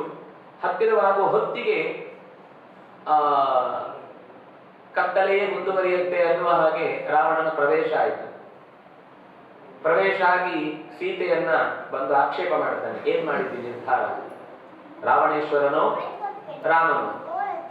ಹೊಗಳ್ಕೊಡ್ತಾನೆ ಒಂದಿಷ್ಟು. ನನ್ನ ಹತ್ರ ಅಷ್ಟು ಲೋಕಗಳಿವೆ, ಇಷ್ಟು ಸಂಪತ್ತಿದೆ, ಇಷ್ಟು ರಾಜರೆಲ್ಲ ನನ್ನ ವಶವಾಗಿದ್ದಾರೆ, ದೇವತೆಗಳೆಲ್ಲ ನಾನು ಹೇಳಿದಾಗ ಕೇಳ್ತಾರೆ, ನೋಡು ನನ್ನ ಮನೆಯ ಬೆಂಕಿಯನ್ನು ಉರಿಸುವವನು ಅಗ್ನಿ, ನನ್ನ ಮನೆಗೆ ಬೇಕಾದಾಗ ನೀರು ತರುವವನು, ಟ್ಯಾಪ್ಗೆ ಬೇಗ ನೀರು ತುಂಬುವವನು ವರುಣ, ನನಗೆ ಬೇಕು ಅಂದಾಗ ಗಾಳಿ ಬೀಸುವವನು ವಾಯು, ನನಗೆ ಬೆಳಕು ಬೇಕಾದಾಗ ಕೊಡುವವನು ಸೂರ್ಯ, ತಂಪು ಬೇಕಾದಾಗ ತರುವವನು ಚಂದ್ರ. ಈ ಎಲ್ಲರೂ ನನ್ನ ಮನೆಯ ಕಾವಲುಗಾರರು, ನನ್ನ ಕೆಲಸದವರು. ಇಂಥವರನ್ನೆಲ್ಲ ಮರೆತು ಒಬ್ಬ ಕಾಡಾಡಿಯಾದ ಬೀಡಾಡಿಯಾದ ಬರಿಗಾಲಲ್ಲಿ ನಡೀತಾ ಓಡಾಡ್ತಾ ಇರುವಂತ ಒಬ್ಬ ರಾವಣನ್ನ ಬರೀ ಒಂದು ತಲೆಯ ಮೇಲೆ ಒಂದು ಜುಟ್ಟನ್ನು ಬಿಗಿದುಕೊಂಡು ತೋಳಿನಲ್ಲಿ ಒಂದು ಸಣ್ಣ ದಂಡವನ್ನ ಧನುಸ್ಸು ಅಂತ ಭಾವಿಸಿಕೊಂಡು ಓಡಾಡ್ತಾ ಇರುವವನಿಗೆ ಏನ್ ಶರಣಾಗಿದ್ದಿ? ಇನ್ನೇನು ಮನಸ್ಸು ಕೊಟ್ಟಿದ್ದಿ? ಬದುಕಿನ ಮುಂದಿನ ಹೆಜ್ಜೆನು ಮುಂದುವರಿಬೇಕು, ಮುಂದೆ ಹೋಗಬೇಕು. ಹಿಂದಿನದ್ದನ್ನೇ ಯೋಚಿಸಿ ಯೋಚಿಸಿ ಜೀವನವನ್ನು ಹಾಳು ಮಾಡಿಕೊಡಬಾರದು ಅಂತ ಬಹಳ ಬುದ್ಧಿವಂತಿಕೆಯ ಮಾತುಗಳಿಂದ ಆಕೆಯನ್ನು ತನ್ನ ಕಡೆಗೆ ಒಲಿಸಿಕೊಳ್ಳುವ ಮಾತುಗಳನ್ನು ಆಡುತ್ತಾನೆ. ಸೀತೆ ಯಾವುದಕ್ಕೂ ಎಲ್ಲ ಮಾತು ಕೇಳಿದ ಮೇಲೂ ಒಂದು ಹುಲ್ಲಿನ ಕಡ್ಡಿಯನ್ನು ತೆಗೆದು ರಾಮಚಂದ್ರನ ಮುಂದೆ ನೀನು ಕಡ್ಡಿಯೂ ಅಲ್ಲ ಅನ್ನುವ ರೀತಿಯಲ್ಲಿ ಮಾತಾಡ್ತಾನೆ. ನನಗೇನಿದ್ರು ರಾಮನೇ ಕೊನೆ, ರಾಮನೇ ಶುರು, ರಾಮನೇ ಕೊನೆ. ನಿನಗೆ ತಿಳಿಯದೆ ಈ ಮಾತಾಡ್ತಾ ಇದ್ದಿ, ರಾಮಚಂದ್ರ ಶೂರ ಅಲ್ಲ, ಹಾಗಲ್ಲ ಹೀಗಲ್ಲ ಅಂತ ಹೇಳಿರ್ತಾನೆ. ಓ, ರಾಮಚಂದ್ರ ಶೂರ ಅಲ್ಲದೆ ಇದ್ರೆ ವೇಷ ಮರೆಸಿ ಆ ಜಿಂಕೆ ಕಳಿಸಿ ಯಾಕಪ್ಪ ಅಪಹಾರ ಮಾಡಬೇಕಿತ್ತು? ನಿಜವಾದ ತೋಳಿನ ಬಲ ಇದ್ದವನಾಗಿದ್ರೆ ನೀನು ರಾಮಚಂದ್ರನನ್ನ ಅದೇ ಆಶ್ರಮದಲ್ಲಿ ಎದುರಿಸಿ ಅವನನ್ನ ಮಣಿಸಿ ನೀನು ಕರ್ಕೊಂಡು ಬಂದಿದ್ರೆ ನಿನ್ನೆ ಈ ಪೌರುಷದ ಮಾತುಗಳಿಗೆಲ್ಲದಕ್ಕೂ ನಾನು ಹೌದು ಅಂತ ಚುಕ್ಕಿ ಇಡುತ್ತಿದ್ದೆ. ನಾಚಿಕೆ ಬಿಟ್ಟವನ ಹಾಗೆ ಮರೆಯಲ್ಲಿ ಬಂದು ಇಂತಿಂತ ಹೊಗಳಿಕೆ ಮಾಡಿಕೊಳ್ಳುವ ನಿನಗೆ ಎದುರಿಸುವ ಶಕ್ತಿ ಇಲ್ಲದಂತೆ ಅಪಹರಿಸಿಕೊಂಡು ತಂದದ್ದನ್ನ ಈಗ ಬಹಳ ಸಾಮರ್ಥ್ಯವನ್ನ ಹೊಗಳಿಕೊಳ್ಳುವ ನೆನಪು ಆಗ ಮರ್ತೋಗಿತ್ತ? ಸಾಮರ್ಥ್ಯ ಇದೆ ಅನ್ನೋದು ಅಂತ ಹಣಿದಾಗ ಅವನಿಗೆ ತಡಿಲಿಕ್ಕಾಗಲಿಲ್ಲ. ಯಾಕಂದ್ರೆ ಎಲ್ಲ ರಕ್ಕಸಿಯರ ಮುಂದೆ ತನ್ನ ಅವಮಾನ ಮೂಲೆ ಪಾಲಾಯಿತು, ಮಣ್ಣು ಪಾಲಾಯಿತು. ಸಿಟ್ಟಿನಿಂದ ಎಲ್ಲರಿಗೆ ಹೇಳಿದ, ಈಕೆ ನನ್ನ ಮಾತನ್ನ ಕೇಳುವ ಹಾಗೆ ನೀವೆಲ್ಲರೂ ಮಾಡಬೇಕು, ಇಲ್ಲಾಂದ್ರೆ ನಿಮ್ಗೂ ಅಷ್ಟೇ ಇದೇ ಗತಿ ಬರುತ್ತೆ. ಅವಳಿಗೆ ನಾನು ಏನ್ ಮಾಡ್ಲಿಕ್ಕೆ ಹೊಟ್ಟಿದ್ರು ಅದೇ ನಿಮ್ಗೂ ಗತಿ ಆಗುತ್ತೆ. ಅವಳನ್ನ ಇನ್ನು 2 ತಿಂಗಳು ಅಷ್ಟೇ, 2 ತಿಂಗಳು ಕಳೆದು 2 ತಿಂಗಳ ಮರುದಿನದ ಹೊತ್ತಿನ ಬೆಳಕಿನ ಫಲಾಹಾರಕ್ಕೆ ಪ್ರಾತರಾಶಃ ಅನ್ನುವ ಮಾತನ್ನ ಅಲ್ಲಿ ಬಳಸ್ತಾನ. ಬೆಳಕಿನ ತಿಂಡಿಗಾಗಿ ಈಕೆಯನ್ನು ಬಳಸಿಬಿಡಿ ಅಂತ. ಹನುಮಂತ ಮೇಲಿಂದ ಕೂತಿ ಎಲ್ಲ ನೋಡ್ತಾ ಇದ್ದಾನೆ. ಸಿಟ್ಟಿನಿಂದ ಅಲ್ಲೇ ಒಂದು ತಲೆ ಜಜ್ಜಿ ಬಿಡಬೇಕು ಅನ್ನೋಷ್ಟು ಕೋಪ ಇತ್ತು. ಕೆಲಸ ಹಾಳು ಮಾಡಬಾರದು ಅಂತ ಸುಮ್ಮನಿದ್ದ. ಇದು ಹನುಮಂತನಿಂದ ತಿಳಿಯಬೇಕಾದ ಒಂದು ಕಲಿಕೆ ನಮಗೆ. ಎಂಥ ಆಕ್ರೋಶದ ಸ್ಥಿತಿ ಬಂದಾಗಲೂ ನಾವು ಸ್ವಲ್ಪ ಸಮಯ ಕಾಯಬೇಕು. ಅದನ್ನ ಹೇಗೆ ನಿರ್ವಾಹ ಮಾಡಬೇಕು, ಅದರಿಂದ ಆಗುವ ಕೆಟ್ಟ ಪರಿಣಾಮ ಏನು ಅನ್ನೋದನ್ನು ಯೋಚಿಸಬೇಕು. ಒಂದು, ಇವನು ರಾಮನಿಗೆ ಆಗಬೇಕಾದ ಬಲಿ. 2ನೇದು, ಸೀತೆಗೆ ಏನು ಅಂತ ಗೊತ್ತಾಗದೆ ಮತ್ತಷ್ಟು ಅವಳು ಕಂಗಾಲಾಗ್ತಾಳೆ. ಇದು ಏನಾಯ್ತು ಅಂತ ಅರ್ಥ ಮಾಡಿಸ್ಲಿಕ್ಕೆ ಬಹಳ ಹೊತ್ತು ಬೇಕಾಗುತ್ತೆ. ಸಮಯವೂ ಈಗ ನಾನು ದೂತನಾಗಿ ಬಂದವನು ಹೊರತು ಇಲ್ಲಿಂದಲೇ ಎಲ್ಲ ಕೆಲಸ ಮುಗಿಸಿ ಹೋಗುವ ವ್ಯವಸ್ಥೆಯು ನಾನು ರಾಮಚಂದ್ರನ ಒಪ್ಪಿಗೆ ಇಲ್ಲದೆ ಮಾಡುವಂತಿಲ್ಲ. ಯೋಚಿಸಿ ಅವನು ಹೊರಡುವಾಗ ಅವನ ಜೊತೆ ಕತ್ತಲೆನೂ ಹೋಯಿತು ಅನ್ನುವ ಹಾಗೆ ಅತ್ತ ಬೆಳಕಾಯಿತು. ಮೇಲಿಂದ ಕೂತು ಆಕೆಯ ಮಾತಿಗೆ ಮತ್ತಷ್ಟು ಹತ್ತಿರದಿಂದ ಕಿವಿಯಾದರೆ ರಾಮ ರಾಮ ರಾಮ ರಾಮ ರಾಮ ಅನ್ನುವ ಸದ್ದು ಅವನಿಗೆ ಬಹಳ ಮನಸ್ಸಿಗೆ ಹಿತವಾಯಿತು. ಯಾಕೆಂದ್ರೆ ಜಗತ್ತಿನಲ್ಲಿ ಅವನ ಬಗ್ಗೆ ಚೆನ್ನಾಗಿ ಆಡಬಲ್ಲಂತಹ ಒಂದು ಶಕ್ತಿ ಇದೆ, ಅದು ಶ್ರುತಿಮಾನಿನಿಯಾದಂತಹ ಆಕೆಗೆ ಮಾತ್ರ. ಹಾಗೆ ಆಡಿದ ಮಾತಿನಲ್ಲಿ ಬಹಳ ಮನೋಜ್ಞವಾದಂತಹ ಭಾವವಿತ್ತು. ಆದ್ರಿಂದ ಅವನು ಕೂಡ ಮೇಲಿಂದ ಕೂತು ರಾಮನ ಕಥೆ ಹೇಳಿಕ್ ಶುರು ಮಾಡಿದ. ಜುಗುಲ್ಬಂದಿ ತಾನೇನು ಕಲಿತಿದ್ನೋ, ತಾನೇನು ತಿಳಿದಿದ್ನೋ, ತಾನೇನು ಅರ್ಥ ಮಾಡಿಕೊಂಡಿದ್ನೋ ಅದನ್ನು ಒಪ್ಪಿಸುವಾಗ ತನ್ನ ಹಾಗೆಯೇ ಅದಕ್ಕೆ ಹೊಂದುವ ನಾದವನ್ನ ಮತ್ತೊಂದು ಕಡೆಯಿಂದ ಕೇಳ್ತಾ ಇದ್ದೇನಲ್ವಾ ಅಂತ ಕಿವಿ ಕುತೂಹಲದ ಕಡೆಗೆ ಸಾಗಿ ಅತ್ತ ದಿಟ್ಟಿಸ್ತಾಳೆ. ಹನುಮಂತ ಆಕೆಯನ್ನು ನೋಡ್ತಾ ಮಾತಾಡ್ತಿರ್ಲಿಲ್ಲ. ತನ್ನ ಪಾಡಿಗೆ ಅವಳು ಎಣುತ್ತಾಳೆ, ನನ್ನನ್ನೇನಾದ್ರೂ ಬೇಕು ಅಂತ ಗುರುತು ಹಿಡಿದು ಹೇಳ್ತಾ ಇದ್ದಾನೋ ಏನು ಅಂತ. ಅವ್ನು ಮೈ ಮತ್ತೆ ಹಾಡ್ತಾ ಇದ್ದ. ಆಮೇಲೆ ನಿಧಾನಕ್ಕೆ ಅವಳ ಮಾತು ಕಮ್ಮಿ ಆಯಿತು, ಈ ಕಡೆಗೆ ಕಿವಿ ಕೊಟ್ಟಿದೆ ಅನ್ನೋದು ಅವನಿಗೂ ಗೊತ್ತಾಯಿತು. ದೃಷ್ಟಿ ಹಾಯಿಸಿ ಮತ್ತೆ ಮತ್ತೆ ನೋಡ್ತಾ ಇರ್ಬೇಕಾದ್ರೆ ಹನುಮಂತ ನಿಧಾನಕ್ಕೆ ಹತ್ತಿರಕ್ಕೆ ಬಂದ. ತಾಯಿ, ನೀನು ತಪ್ಪು ತಿಳಿಲಿಲ್ಲ ಅಂದ್ರೆ ನನ್ನದೊಂದು ಮಾತು, ರಾಮಚಂದ್ರನ ಕಡೆಯಿಂದ ಬಂದಿದ್ದೇನೆ. ನಿನಗಾಗಿರುವ ಈ ಸಮಸ್ಯೆಯನ್ನ ರಾಮಚಂದ್ರನಿಗೆ ನಾನು ತಿಳಿಸ್ಬೇಕಿದೆ. ಹಾಗಾಗಿ ನೀನು ಸೀತೆ ತಾನೆ ಅಂತ ಕೇಳ್ತಾನೆ. ಇವಳಿಗೆ ಸಂದೇಹ, ಈ ರಾವಣ ಯಾವ ರೀತಿಯಿಂದ ಮತ್ತೆ ನನ್ನನ್ನು ಬಲೆಗಾಗ್ಲಿಕ್ಕೆ ಇದನ್ನೆಲ್ಲ ಮಾಡ್ತಾನೆ ಅನ್ನುವ ಕಾರಣಕ್ಕಾಗಿ ಅವಳು ಕೂಡಲೇ ಪ್ರತಿಕ್ರಿಯೆ ಕೊಡ್ಲಿಲ್ಲ. ಆದ್ರೆ ನೀನು ರಾಮಚಂದ್ರನ ಕಡೆಯಿಂದ ಬಂದಿದ್ದಿ ಅನ್ನೋದನ್ನ ತಿಳಿಯುವುದು ಹೇಗೆ ಅನ್ನುವ ಆ ಪ್ರಶ್ನಾರ್ಥಕವಾದ ನೋಟವನ್ನೇ ಅರ್ಥೈಸಿಕೊಂಡು ಇಡೀ ರಾಮನ ಕಥೆಯನ್ನ ಸೀತೆ ಎಲ್ಲಿ ತನಕ ತಿಳ್ಕೊಂಡಿದ್ಲೋ ಅದನ್ನ ಬಹಳ ಚುಟುಕಾಗಿ ಹೇಳ್ತಾನೆ. ಸೀತೆಗೆ ಎಲ್ಲಿಂದ ಗೊತ್ತಿಲ್ವೋ ಅದನ್ನ ಸ್ವಲ್ಪ ವಿಸ್ತಾರವಾಗಿ ಹೇಳ್ತಾನೆ. ಇದು ಕಥೆ ಹೇಳುವ ಶೈಲಿ. ಕಥೆ ಹೇಳುವ ಶೈಲಿಯೂ ಹೌದು. ಒಬ್ಬ ದೂತನಾಗಿ ಬಂದಾಗ ಅವರಿಗೆ ಯಾವುದರ ಬಗ್ಗೆ ಹೆಚ್ಚು ಕುತೂಹಲ ಇದೆಯೋ ಅದನ್ನು ತಣಿಸ್ಬೇಕು ಹೊರತು ಮತ್ತೆ ಒಬ್ಬ ದಶರಥ ಅಂತಿದ್ದ, ಅವನಿಗೆ 4 ಮಕ್ಕಳಿದ್ರು, ಅಲ್ಲಿ ರಾಮಚಂದ್ರ ದೊಡ್ಡವನು, ಈ ಕಥೆ ಬೇಕಾಗಿಲ್ಲ. ಅವಳಿಗೆ ಗೊತ್ತಿದೆ ಇಲ್ಲ. ಅವಳಿಗೆ ಗೊತ್ತಾಗಬೇಕಾದದ್ದು ನನ್ನನ್ನು ಕಳೆದುಕೊಂಡಂತಹ ರಾಮಚಂದ್ರನ ಹುಡುಕಾಟದ ವ್ಯವಸ್ಥೆ ಹೇಗಿತ್ತು, ಅವನು ಹೇಗೆ ನನ್ನನ್ನು ಹುಡುಕಿದ್ದಾನೆ, ಅಥವಾ ನನ್ನ ಬಗ್ಗೆ ಅವನ ಮನಸ್ಸಿನಲ್ಲಿ ಇಷ್ಟು ದಿವಸ ಆದ್ಮೇಲೆ ಏನು ಭಾವನೆ ಉಳಿದಿದೆ, ಇನ್ನು ಹುಡುಕ್ತಾ ಇದ್ದಾನೋ ಅಥವಾ ಮೈ ಮರೆತು ಇನ್ನೇನೋ ರಾಜರಲ್ವಾ, ರಾಜಾನೋ ಬಹುವಲ್ಲಭ, ಬೇಕಾದಂತೆ ಇನ್ನೊಂದು ಮದುವೆ ಆಗುವುದಕ್ಕೂ ಅವಕಾಶ ಇದೆ ಅನ್ನುವ ಕಾರಣಕ್ಕಾಗಿ ಮತ್ತೆ ಬಿಟ್ನೋ ಅನ್ನುವ ಸಹಜವಾದ ಹೆಂಡತನದ ಕುತೂಹಲದಿಂದ ಅವಳು ತಣಿಬೇಕು ಅನ್ನೋದಕ್ಕೋಸ್ಕರ ಆ ನಂತರದ ಅಷ್ಟು ಕಥೆಯನ್ನು ಹೇಳಿ ಅದೇ ಸುಗ್ರೀವನ ಮನೆಯಲ್ಲಿ ದೂತನಾಗಿ ಕಾರ್ಯವನ್ನು ನಿರ್ವಹಿಸ್ತಾ ಇದ್ದು ಹನುಮಂತನಾಗಿ ನಾನು ಇಲ್ಲಿಗೆ ಬಂದಿದ್ದೇನೆ ಅಂತ ಹೇಳಿದಾಗ ರಾಮಚಂದ್ರನ ಲಕ್ಷಣವನ್ನು ಹೇಳುವಂತ ಬಹಳ ಚಂದ ವರ್ಣನೆ ಮಾಡ್ತಾನೆ. ಇಲ್ಲೇ ಆ 32 ಲಕ್ಷಣಗಳ ವರ್ಣನೆಯನ್ನ ಮಾಡುವಂಥದ್ದು. ಉನ್ನತವಾಗಿ ಯಾವುದಿರಬೇಕು, ಕೆಂಪು ಕೆಂಪಾಗಿ ಯಾವುದಿರಬೇಕು, ಯಾವುದು ನೀಳವಾಗಿರಬೇಕು, ಯಾವುದು ಭಾರವಾಗಿರಬೇಕು, ಯಾವುದು ತ್ರಿವಳಿಗಳಿಂದ ಕೂಡಿರಬೇಕು, ಹೀಗೆ 32 ಲಕ್ಷಣಗಳಿಂದ ಕೂಡಿದ ರಾಮಚಂದ್ರನ ಚಂದದ ವರ್ಣನೆಯನ್ನು ಮಾಡಿದಾಗ ಅವಳಿಗೆ ನಿಶ್ಚಯವಾಗುತ್ತೆ ಈತ ಖಂಡಿತ. ಯಾಕೆಂದ್ರೆ ಇದು ಲಕ್ಷಣಶಾಸ್ತ್ರ ಗೊತ್ತಿಲ್ಲದವನ ಹತ್ರ ಎಷ್ಟು ಚಂದ ಇದ್ರು ಚಂದ ನಗ್ತಾನೆ, ಚಂದ ನಡೀತಾನೆ, ಉದ್ದ ಕೈಕಾಲಿದೆ ಅಂತ ಇಷ್ಟು ಹೇಳ್ಬೋದು. ಬಿಟ್ರೆ ಈ ತ್ರಿವಳಿಗಳು, ಅದರ ಲಕ್ಷಣಗಳು, ಕಡೆಗಣ್ಣು ಕೆಂಪಾಗಿರುವುದು, ಉಗ್ರ ತುದಿಗಳೆಲ್ಲ ಕೆಂಪಾಗಿರುವುದು, ಕಡೆಗಾಲು ಎಲ್ಲ ತಂಪಾಗಿರುವುದು ಅನ್ನುವ ಈ ಮಾತುಗಳನ್ನ ಆಡೋದು ಸಾಧ್ಯ ಇಲ್ಲ. ಸಂತೋಷ ಆಗಿ ಆ ನಿಶ್ಚಯವನ್ನು ಮತ್ತಷ್ಟು ಗಟ್ಟಿ ಮಾಡುವುದಕ್ಕೋಸ್ಕರ ರಾಮಚಂದ್ರ ಕೊಟ್ಟಿರುವ ಮುದ್ರಿಕೆಯನ್ನ ಎದುರುಗಡೆ ಇಡ್ತಾನೆ. ಆಗ ಪೂರ್ತಿ ಕರಗ್ತಾಳೆ. ಯಾಕೆಂದ್ರೆ ರಾಮನನ್ನೇ ನೋಡಿದಷ್ಟು ಭಾವುಕತೆಯಿಂದ ಆಕೆ ಕಣ್ಣೀರಿಡ್ತಾಳೆ. ಕಣ್ಣೀರಿಟ್ಟು ಆದ್ರೂ ಪೂರ್ತಿ ಏನ್ ಮಾಡಬೇಕು ಅಂತ ತಿಳಿಯದೆ ಹೋದಾಗ ಹನುಮಂತ, ನಿನಗೆ ಬಂದಿರುವ ಸಂದೇಹ ಸಹಜವಾದದ್ದು. ನಾನು ರಾಮಚಂದ್ರನ ಸುದ್ದಿಯನ್ನ ನಿನ್ನ ತನಕ ತಂದು ನಿನ್ನ ಸುದ್ದಿಯನ್ನ ರಾಮಚಂದ್ರನಿಗೆ ಮುಟ್ಟಿಸಿ ಆಮೇಲೆ ಹೇಳ್ತಾನೆ ಹೇಗೆ ನಿನಗೋಸ್ಕರ ಹುಡುಕ್ತಾನೆ. ಮರಗಳನ್ನು ಕೇಳಿದ್ದಾನೆ, ಕಲ್ಲುಗಳನ್ನು ಕೇಳಿದ್ದಾನೆ, ಪ್ರಾಣಿ ಪಕ್ಷಿಗಳನ್ನೆಲ್ಲರನ್ನು ಮಾತಾಡಿಸಿದ್ದಾನೆ. ನಿನ್ನನ್ನ ರಕ್ಷಿಸುವುದಕ್ಕಾಗಿ ಬಂದ ಜಟಾಯು ಕೊನೆಗೆ ರಾಮಚಂದ್ರನ ಮಡಿಲಲ್ಲೇ ಪ್ರಾಣವನ್ನ ತೊರೆದು ಆನಂತರ ನಿನ್ನ ಹುಡುಕಾಟಕ್ಕೋಸ್ಕರ ಸುಗ್ರೀವನ ಸಹಾಯವನ್ನ ಬಯಸಿದ್ದಾನೆ ಅಂತ ಇಷ್ಟೆಲ್ಲ ಹೇಳಿದ ಮೇಲೆ ನಾನು ಬಂದ ಸುದ್ದಿ ಇಲ್ಲದಂತೆ ಮಾಡ್ಲಿಕ್ಕೆ ಇಷ್ಟಪಡುವುದಿಲ್ಲ. ಮುಟ್ಟಬೇಕು. ದೂತ ಬಂದಿದ್ದಾನೆ, ಕಳ್ಳತನದಿಂದ ಹೋಗಿದ್ದಾನೆ ಅಂತ ಆಗುವುದು ಬೇಡ. ಬಂದ ಸುದ್ದಿ ಯಾರಿಗೆ ಮುಟ್ಟಬೇಕು ಮೊದಲು ಅವನಿಗೆ ಮುಟ್ಟಿಸ್ತೇನೆ. ಆದ್ರೆ ನನಗೊಂದು ರಾತ್ರಿಯೆಲ್ಲ ಓಡಾಡಿ, ಬೆಳಗಿನಿಂದ ಪ್ರಯಾಣ ಮಾಡಿ ರಾತ್ರಿಯೆಲ್ಲ ಓಡಾಡಿ ಹಸಿದಿದ್ದೇನೆ, ನನಗೇನಾದ್ರೂ ತಿನ್ನುವುದಕ್ಕೆ ಬೇಕು ಅಂತ. ಯಾವ್ದಾದ್ರು ಮರದ ಬುಡದಲ್ಲಿ ಹಣ್ಣು ಬಿದ್ದಿರುತ್ತೆ, ಕೊಂಡು ತಿನ್ನಪ್ಪ ಅಂದ್ರು. ಕಪಿಗಳಿಗೆ ಅವಮರ್ಯಾದೆ. ಕಪಿಗಳು ಯಾವತ್ತು ತಿದ್ದ ಅಭ್ಯಾಸ ಇಲ್ಲ. ಯಾರಿಗೂ ಫ್ರೆಶ್. ಮನುಷ್ಯರು ಮಾತ್ರ ತಂಗಳ ಪೆಟ್ಟಿಗೆಯಲ್ಲಿ 3 ದಿನ ಇಟ್ಟರು, ವಾರಗಟ್ಟಲೆ ಇಟ್ಟರು ತಿನ್ಲಿಕ್ಕೆ ಆನಂದ ಪಡ್ತಾರೆ. ನಾವು ಯಾವತ್ತೂ ಕೂಡ ಏನಿದ್ರು ಫ್ರೆಶ್, ನಮ್ಗೆಲ್ಲವೂ ಅದು ಫ್ರೆಶ್ ಅಂತ ಬೋರ್ಡ್ ಬರೆದ ಅಂಗಡಿಯನ್ನು ತಗೊಳ್ಳೋದು ಅಲ್ಲ, ಮರದಿಂದಲೇ ಕಿತ್ತು ತಿನ್ಬೇಕು ನಾನು ಅಂತ. ಒಂದು ಮರವನ್ನ ಹತ್ತಿದ, ಅವನ ಭಾರ ತಾಳಲಾರದೆ ಆ ಮರ ಕುಸಿದು ಬಿದ್ರೆ ಮತ್ತೆ ನೆಲಕ್ಕೆ ಬೀಳುವ ಜಾಯಮಾನ ಕಪಿಗಳದ್ದಲ್ಲ, ಮತ್ತೊಂದು ಮರಕ್ಕೆ ಹಾರದು. ಆ ಮರ ಹಾಗೆ ಹಾರಿದ ಎಲ್ಲಾ ಮರಗಳು ಉರುಳಿ ಬಿದ್ದವು. ಏನಾಗ್ತಾ ಇದೆ ಅಂತ ವಿಷಯವನ್ನ ತಿಳಿಯುವ ಮುನ್ನವೇ ಕಾಡು ನೆಲಪಾಲಾಗಿತ್ತು. ರಕ್ಕಸಿಯರೆಲ್ಲ ಸಿಟ್ಟಿನಿಂದ ಹುಡುಕೊಂಡು ಕೈಯಲ್ಲಿದ್ದ ಆಯುಧಗಳನ್ನ ಹುಡುಕೊಂಡು ಅವನ ಹಿಂದೆ ಬಂದ್ರೆ ಎಲ್ಲ ಕಡೆಗೂ ಓಡಾಡಿಸಿದ. ಕಾವಲುಗಾರರು ಸೇರಿಕೊಂಡು ಬಿಟ್ರು. ಕೈಯಲ್ಲಿದ್ದ ಆಯುಧಗಳನ್ನು ಅವನ ಹತ್ರ ಎಸೆದ್ರು.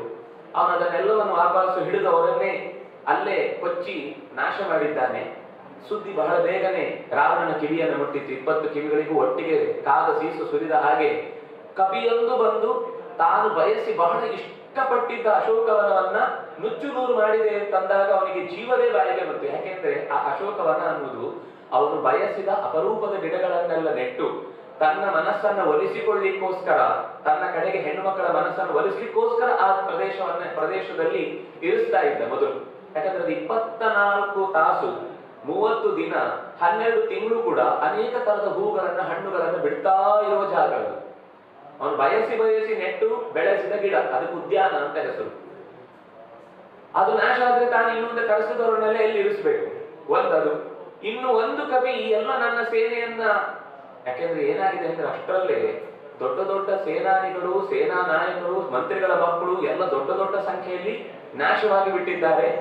ಭಯ ಆಯ್ತು ಅವನಿಗೆ, ಒಂದು ಕಪಿ ಇಷ್ಟೆಲ್ಲ ಮಾಡ್ಲಿಕ್ಕೆ ಸಾಧ್ಯವೋ ಅಂತ. ಕೊನೆಗೆ ಆಜ್ಞೆ ಪಡೆದು ಅಕ್ಷಕುಮಾರ ಬಂದ. ಒಟ್ಟು ಇಡೀ ರಾವಣನ ಸೇನೆಯ 1/3 ಪಾಲನ್ನ ಹನುಮಂತ ನಾಶ ಮಾಡಿದ್ದಾನೆ. ಯೋಚನೆ ಮಾಡಿ, ಏನು ಅಂದ್ರೆ ರಾವಣನ ಸೇನೆಯ ಸಂಖ್ಯೆಯನ್ನು ಹೇಳಬೇಕು ಅಂದ್ರೆ 1 ಅಂತ ಬರೆದ ಮೇಲೆ 70 0 ಹಾಕಿ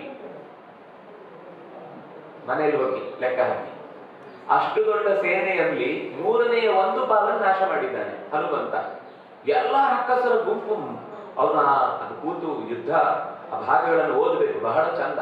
ನಾ ಮಕ್ಕಳಿಗೆ ಯಾವ್ದಾವ್ದು ಅರ್ಥ ಇಲ್ಲದ ಟಾಮ್ ಅಂಡ್ ಜೆರ್ರಿಗಳನ್ನೆಲ್ಲ ತೋರಿಸಿ ಅವುಗಳ ಯುದ್ಧ ಇಮ್ಯಾಜಿನರಿ ಐಯನ್ನು ಕೂಡ ಸಾಯಿಸ್ತೇವೆ ನಾವು. ಅದಕ್ಕಿಂತ ಚಂದದಲ್ಲಿ ಹನುಮಂತನ ಯುದ್ಧವನ್ನ ರಾಮಾಯಣ ವರ್ಣನೆ ಮಾಡುತ್ತೆ. ಅವನಲ್ಲೇ ಆ ಪ್ರಾಸಾದದಲ್ಲಿದ್ದ ದೊಡ್ಡ ಸಲಾಕೆಯನ್ನ ತೆಗೆದುಕೊಂಡು ಕೆಲವರು ಕಿರ್ಚಿದ್ರಂತೆ ಹನುಮಂತನ ಮುಂದೆ ಬಂದು. ಇವನು ಅದಕ್ಕಿಂತ ಜೋರು ಕಿರ್ಚಿದಾಗ ಕಿವಿಯಲ್ಲಿ ನೆತ್ತರು ಕಾರಿ ಅಲ್ಲೇ ಸತ್ತೋದು, ಅವನಂತ ಪೆಟ್ಟು ತಿನ್ಲಿಲ್ಲ. ಹಾಗೆ ಎಲ್ಲರೂ ಪ್ರಾಣ ಬಿಟ್ಟ ನಂತರ ಅಕ್ಷಕುಮಾರ ಬಂದು ತನ್ನ ಅಪೂರ್ವದ ಆಯುಧಗಳನ್ನೆಲ್ಲ ಬಳಸಿ ಕೊಲ್ಲಬೇಕು ಅಂತ ಅಂದುಕೊಂಡ್ರೆ, ಅವನು ಆಕಾಶ ಮಾರ್ಗವಾಗಿ ದೊಡ್ಡ ರಥವನ್ನ ಏರಿ ಬರ್ತಾ ಇದ್ರೆ ಇವನು ಅದಕ್ಕಿಂತ ಎತ್ತರಕ್ಕೆ ಬೆಳೆದು ಅವನನ್ನ ಹಿಡಿದು ನೆಲಕ್ಕೆ ಮೊದಲ ಯುದ್ಧಕ್ಕೆ ಒಂದು ಈಡುಗಾಯಿ ಹೊಡಿಬೇಕಲ್ವ, ಹಾಗೆ ನೆಲಕ್ಕೆ ಬಂಡೆಗೆ ಅವನ ತಲೆಯನ್ನು ಒಡೆದು ಸುದ್ದಿ ಹೋಯ್ತು. ಮೇಘನಾದ ಬಂದ ಅಪ್ಪನ ಹತ್ರ ಅಂದ, ಯೋಚನೆ ಮಾಡ್ಬೇಡಪ್ಪ, ನಾನು ಹೋಗ್ತೇನೆ, ಬೇಗ ಮುಗಿಸ್ಬಿಡಪ್ಪ, ಇದು ಯಾಕೋ ಲೇಟ್ ಮಾಡಿದಷ್ಟು ನಮಗೆ ಮತ್ತಷ್ಟು ಹೊತ್ತಿ ಉರಿಯುವ ಸಮಸ್ಯೆ ಉಂಟಾಗುತ್ತೆ ಅಂತ. ಸರಿ ಅಂತ ಅವನು ಬಂದ. ಅಸ್ತ್ರವನ್ನ ಪ್ರಯೋಗ ಮಾಡುವಾಗ ಬ್ರಹ್ಮಾಸ್ತ್ರವನ್ನ ಪ್ರಯೋಗ ಮಾಡಿದ. ಈ ಹಿಂದೆಯೂ ಚತುರ್ಮುಖನ ವರಬಲದಿಂದ ಮತ್ತರಾಗಿದ್ದವರನ್ನ ಕೊಂದವನು ಮಯಾವರ ವಿಲಂಕಿತ ಅನೇಕಶ ಸ್ವಯಂಭುವ. ಆದ್ರೆ ಈಗ ಮಾನನೀಯ ಏವ, ಅವನು ಖಂಡಿತ ಈಗ ಮಾನನೀಯ ಏವ, ಅವನನ್ನು ಈಗ ಗೌರವಿಸಬೇಕು ನಾನು, ಅಸ್ತ್ರಕ್ಕೇನು ನನಗೆ ವಿರೋಧವನ್ನು ವ್ಯಕ್ತಪಡಿಸುವ ಅವಶ್ಯಕತೆ ಇಲ್ಲ ಅಂತ ಭಾವಿಸಿ ಕಟ್ಟು ಬಿದ್ದ. ಖುಷಿಯಾಗೋಯ್ತು ಇಂದ್ರಜಿತ್ತಿಗೆ. ನನ್ನ ಈ ಅಸ್ತ್ರವನ್ನ ಎದುರಿಸಲಿಕ್ಕಾಗದೆ ಈ ಕಪಿಯನ್ನು ಹಿಡಿದು ಬಿಟ್ಟಿದ್ದೇನೆ, ಎಂಥ ದೊಡ್ಡ ಸಾಹಸ ಅಂತ ಕರ್ಕೊಂಡು ಬರ್ಬೇಕಾದ್ರೆ ಏನ್ ಮಾಡಿದ್ರು ಅಂದ್ರೆ, ಉಳಿದ ಈ ರಾಕ್ಷಸರಿಗೆಲ್ಲ ಅವನು ತನಗೆ ಮಾಡಿದ, ಯಾಕೆಂದ್ರೆ ಹೆಚ್ಚಿನವರು ಅಡೆಬರೆ ಆಗ್ಬಿಟ್ಟಿದ್ದಾರೆ, ಕೆಲವರು ಕೈ, ಕೆಲವರು ಕಾಲು, ಕೆಲವರು ಕಿವಿ, ಕೆಲವರು ಕಣ್ಣು, ಕೆಲವರು ತಲೆ ಎಲ್ಲ ಪೆಟ್ಟಾಗಿ ಎಲ್ಲ ಒಂಥರ ಮೊದಲೇ ವಿಕಾರ, ಆ ವಿಕಾರದ ಪರಮಾಕಾರಕ್ಕೂ ಹೋಗ್ಬಿಟ್ಟಿದ್ದಾರೆ, ಪರಾಕಾಷ್ಠೆಯನ್ನು ತಲುಪಿಬಿಟ್ಟಿದ್ದಾರೆ. ಅಂತ ಸ್ಥಿತಿಯ ಕೋಪವನ್ನೆಲ್ಲ ತೀರಿಸಿಕೊಳ್ಬೇಕು ಅಂತ ಎಲ್ಲರೂ ತಮ್ಮ ತಮ್ಮ ಕೈಯಲ್ಲಿದ್ದ ಬಟ್ಟೆ, ಬರೆ, ಹಗ್ಗಗಳನ್ನೆಲ್ಲ ತನ್ನವನಿಗೆ ಸುತ್ತಿದ್ದಾರೆ. ಬ್ರಹ್ಮಾಸ್ತ್ರಕ್ಕೆ ಅವಮಾನ ಆಯ್ತು. ನಾನು ಇಷ್ಟು ಗಟ್ಟಿಯಾಗಿ ಕಟ್ಟಿ ಹಾಕಿದ ಮೇಲೆ ಇವರು ಯಾವುದೋ ಸಣ್ಣ ಪುಟ್ಟ ಸೆಣಬು ನೂಲುಗಳಿಂದ ಈ ಕಪಿಯನ್ನು ಕಟ್ಟಿದ್ದಾರಲ್ಲ ಅಂತ ಮತ್ತು ಅಂದ್ರೆ ಈ ಇದರ ಮೇಲೆ ಕೋಪಗೊಂಡು ಅದು ಹೊರಟೋಯ್ತು. ಹನುಮಂತ ಆಗ ಸುಮ್ಮನೆ ಒಮ್ಮೆ ಎದೆ ಉಬ್ಬಿಸಿದ ಅಂದ್ರೆ ಎಲ್ಲ ಉದುರು ಹೋಗ್ತಿತ್ತು. ಆದ್ರೆ ಬೇಡ, ಒಮ್ಮೆ ರಾವಣನನ್ನ ಭೇಟಿಯಾಗಬೇಕು, ರಾವಣನಿಗೆ ಕೆಲವು ಬುದ್ಧಿ ಮಾತುಗಳನ್ನು ಹೇಳಬೇಕು, ನಾನು ಏನೇನಿದೆ ಅನ್ನೋದನ್ನ ಅರಮನೆಯ ಒಳಗಣ ಸುದ್ದಿಯನ್ನು ತಾನು ಅರಿಯಬೇಕು ಅನ್ನುವ ಕಾರಣಕ್ಕಾಗಿ ಸುಮ್ಮನಾಗಿ ಕಟ್ಟು ಬಿದ್ದವನಂತೆ ಹೋಗಿ ನಿಂತ. ಅವನು ಬಹಳ ಆಕ್ರೋಶದ ಮಾತುಗಳನ್ನು ಆಡ್ತಾನೆ. ಯಾರು ನೀನು? ಎಲ್ಲಿಂದ ಬಂದಿ? ಯಾಕೆ ಬಂದಿ? ನಮ್ಮ ಹತ್ರ ಏನಾದ್ರೂ ಇಷ್ಟು ಸಾಹಸ ಮಾಡಿದ ಕರ್ಮ ಏನಾದ್ರೂ ಇದ್ರೆ ನಾನು ಯಾರು ಗೊತ್ತಿಲ್ವಾ ಅಂತ ಶುರು ಮಾಡ್ತಿದ್ವಿ. ದಾಸೋಹಂ ಕೋಸಲೇಂದ್ರಸ್ಯ, ಅವನು ಹೇಳಿಕೊಳ್ಳುವ ಮಾತು, ನಾನು ಕೋಸಲೇಂದ್ರನಾದಂತಹ ರಾಮಚಂದ್ರನ ದಾಸ, ದೂತನಾಗಿದ್ದೇನೆ, ದಾಸನಾಗಿದ್ದೇನೆ ಅಂತ. ಅವನಿಗೆ ಅಡಿ ಬರಹದ ಗೆರೆಯೇ ತಾನು ದೂತ ಅಂತ ಹೇಳಿಕೊಳ್ಳುವುದರಲ್ಲಿ ಖುಷಿ. ಶ್ರೀರಾಮದೂತಂ ಶಿರಸಾ ನಮಾಮಿ. ಬೇರೆ ಮಾರುತಿ, ಆಂಜನೇಯ ಅಂತ ಈ ಎಲ್ಲ ಶಬ್ದಗಳಿಗಿಂತ ಬಹಳ ಪ್ರಿಯವಾದ ನಾಮ ಹನುಮಂತನಿಗೆ ರಾಮದೂತ ಅಂತ. ಯಾಕಂದ್ರೆ ದೇವರನ್ನ ನೆನೆದು ನನ್ನನ್ನ ನೆನಪಿಸಿಕೊಳ್ತಾರಲ್ವಾ, ಅದು ಅವನಿಗೆ ಹೆಚ್ಚು ಇಷ್ಟವಾಗುವಂಥದ್ದು, ಅವನಿಗೆ ಹೆಚ್ಚು ಫಲವನ್ನು ನೀಡುವಂಥದ್ದು ಅಂತ ಮಾತುಗಳು ಬರ್ತಾರೆ. ಅವನು ಇಷ್ಟು ಪರಿಚಯ ಮಾಡಿಕೊಟ್ಟು, ನೀನು ನಾನು ಇಲ್ಲಿಗೆ ಬಂದದ್ದು ನಿನ್ನ ಹತ್ರ ಚೆನ್ನಾಗಿ ಮಾತಾಡ್ಕೊಂಡು ಒಂದಿಷ್ಟು ನಮ್ಗೆ ನಿಮ್ಗೇನು ಗಲಾಟೆ ಎಲ್ಲ ಅವರ ಸಮಸ್ಯೆ, ನನ್ನನ್ನು ಬಿಡು ಅಂತ ಹೇಳಲಿಕ್ಕೋಸ್ಕರ ನಾನು ನಿನ್ನ ಹತ್ರ ಬಂದದ್ದಲ್ಲ. ನೀನು ಈ ಕ್ಷಣದಲ್ಲಿ ಸೀತೆಯನ್ನು ಬಿಟ್ಟು ಕೊಡದೇ ಇದ್ರೆ ಸಪುತ್ರ ಮಿತ್ರ ಬಾಂಧವೋ ವಿನಾಶ ಮಾಶು ಯಾಸ್ಯಸಿ. ನೀನು ಒಂದು ವೇಳೆ ನೀನು ಮಾಡಿದ ಒಬ್ಬನ ತಪ್ಪಿಗೆ ನಿನ್ನ ಹೆಂಡತಿ, ಮಕ್ಕಳು, ಬಂಧುಗಳು, ಮಿತ್ರರು, ಬಾಂಧವರು ಎಲ್ಲರೂ ಕೂಡ ಅನಾಥರಾಗ್ತಾರೆ, ಎಲ್ಲರೂ ಕೂಡ ದಿಕ್ಕು ಕೆಡುವವರಾಗ್ತಾರೆ, ಬದುಕು ಹಾಳಾಗುತ್ತೆ, ಎಚ್ಚರ ಇರಲಿ. ಯಾಕೆಂದ್ರೆ ಚತುರ್ಮುಖಾದಿ ದೇವತೆಗಳೇ ಅವನ ಬಾಣದ ಮುಂದೆ ಯಾವ ಲೆಕ್ಕವೂ ಅಲ್ಲ, ನೀನ್ ಯಾವ ತಪ್ಪಲು ಅಂತ ಇಷ್ಟು ಎಚ್ಚರಿಕೆ ಕೊಟ್ಟಾಗ ಅವನು ಸಿಟ್ಟಿನಿಂದ ಕೊಂದು ಬಿಡಿ ಇದನ್ನ ಅಂತಾನೆ. ವಿಭೀಷಣ ಮಧ್ಯೆ ತಡೆದು ಬಿಡ್ತಾನೆ. ದೂತ ಅನ್ನುವ ಸ್ಥಿತಿಯಲ್ಲಿ ಬಂದವನನ್ನ ಕೊಲ್ಲುವುದು ಒಬ್ಬ ರಾಜನಿಗೆ ತರವಾದ ಸಂಗತಿ ಅಲ್ಲ, ತಪ್ಪಿದು ಅಂತ ಹೇಳಿದಾಗ ಕೊಂದಾಗಬೇಕು, ಆದರೆ ರಾಜನೀತಿಯನ್ನ ಮುರಿಬಾರದು ಅನ್ನುವುದಕ್ಕೋಸ್ಕರ ಕಪಿಗಳಿಗೆ ಬಹಳ ಇಷ್ಟವಾದ ದೇಹದ ಇಂದ್ರಿಯ ಅಂತಂದ್ರೆ ಬಾಲ. ಇಷ್ಟ ಮತ್ತು ಪ್ರಮುಖವಾದದ್ದು ಕೂಡ. ನೀವು ಗಮನಿಸಿದ್ರೆ ಗೊತ್ತಿರುತ್ತೆ, ಅದು ಮರದಿಂದ ಮರಕ್ಕೆ ಹಾರುವಾಗ ಅದಕ್ಕೆ ಇಡೀ ಬ್ಯಾಲೆನ್ಸ್ ಇರುವುದು ಬಾಲದಲ್ಲಿ. ಎಷ್ಟೋ ಸರ್ತಿ ಇನ್ನೂ ಅದರಲ್ಲಿ ಸ್ವಲ್ಪ ವಿಶಿಷ್ಟವಾದ ಕಪಿಗಳಲ್ಲಿ ಅದು ಇನ್ನೊಂದು ಕಡೆ ಹಾರುವಾಗ ಎಲ್ಲಿಯಾದ್ರೂ ಬೀಳುತ್ತೆ ಅಂದ್ರೆ ಬೀಳಲ್ಲ, ಅದು ಇನ್ನೊಂದು ಕೊಂಬೆಗೆ ತನ್ನ ಬಾಲವನ್ನು ಸುತ್ತಿ ಇಟ್ಕೊಂಡಿರುತ್ತೆ, ಬಿದ್ರೂ ಜೋತಾಡ್ತಾ ಇರುತ್ತೆ, ಮತ್ತೆ ಇನ್ನೊಂದು ಕಡೆಗೆ ಹಾರುತ್ತೆ, ತಪ್ಪಿ ಅದು ನೆಲಕ್ಕೆ ಬೀಳುತ್ತೆ. ಯಾಕೆಂದ್ರೆ ಅದರ ಒಂದು ಖಾನ್ದಾನ್ ಅಂತ ಹೇಳಿದ್ರೆ ನೆಲಕ್ಕೆ ಬೀಳುವುದು ಅದರ ಖಾನ್ದಾನಿನ ಗೌರವಕ್ಕೆ ದೊಡ್ಡ ಮರ್ಯಾದೆ. ನೀವು ನೋಡಿದ್ರೆ ಅಕಸ್ಮಾತ್ ಯಾವ್ದಾದ್ರು ಮರಿ ಬಿದ್ರೆ ಉಳಿದ ದೊಡ್ಡವುಗಳೆಲ್ಲ ಸೇರ್ಕೊಂಡು ಅದನ್ನು ಬಡಿದು ಕೊಂದು ಹಾಕ್ತಾರೆ, ಕೆಳಗೆ ಬೀಳುವ ಹಾಗಿಲ್ಲ. ಎಷ್ಟೇ ಹಾರಿ ಏನೇ ಮಾಡಿ ನೆಲಕ್ಕೆ ಬಿದ್ರೆ ಅದರ ಜಾತಿ ಭ್ರಷ್ಟ ಅಂತ ಲೆಕ್ಕ. ಹಾಗಾಗಿ ಬಾಲ ಅನ್ನೋದು ಆ ಕಪಿಗಳಿಗೆ ಅತ್ಯಂತ ಮುಖ್ಯವಾದ ಅಂಗ. ಈ ಕಾರಣಕ್ಕಾಗಿ ಬಾಲವನ್ನೇ ಸುಟ್ಟು ಬಿಡಿಯಿಂದ ಎಲ್ಲ ರಾಕ್ಷಸರು ಸೇರಿಕೊಂಡು ತಮ್ಮ ಸಿಟ್ಟನ್ನೆಲ್ಲ ಮತ್ತು ಹೆಚ್ಚು ತೋರಿಸಿ ಎಣ್ಣೆಯಲ್ಲಿ ಅದ್ದಿ ತಂದು ಬಟ್ಟೆಯನ್ನು ಸುತ್ತಿದ್ರು. ಬೆಳೀತಾ ಹೋಯ್ತು ಹನುಮಂತನ ಬಾಲ.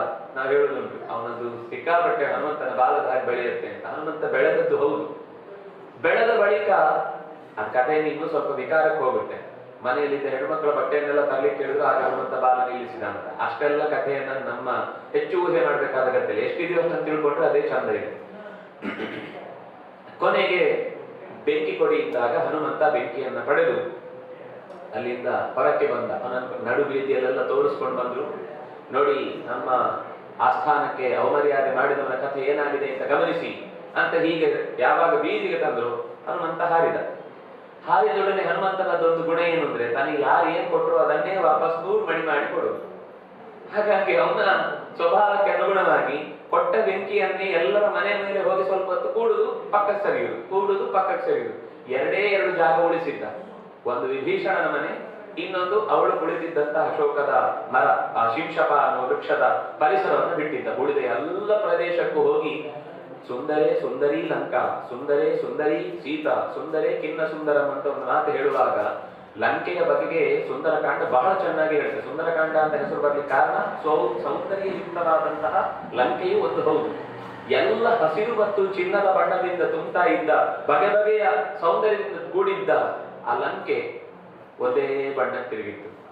ಎಲ್ಲ ಬಣ್ಣ ಮಸಿ ನುಂಗಿತ್ತು ಅಂದ್ರೆ ಇದು.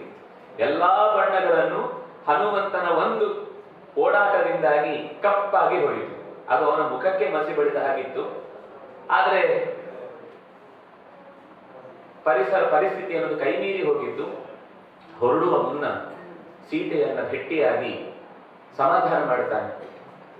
ನೀನು ಬಂದೆಯಪ್ಪ, ಉಳಿದವರು ಹೇಗೆ ಬರ್ತಾರೆ?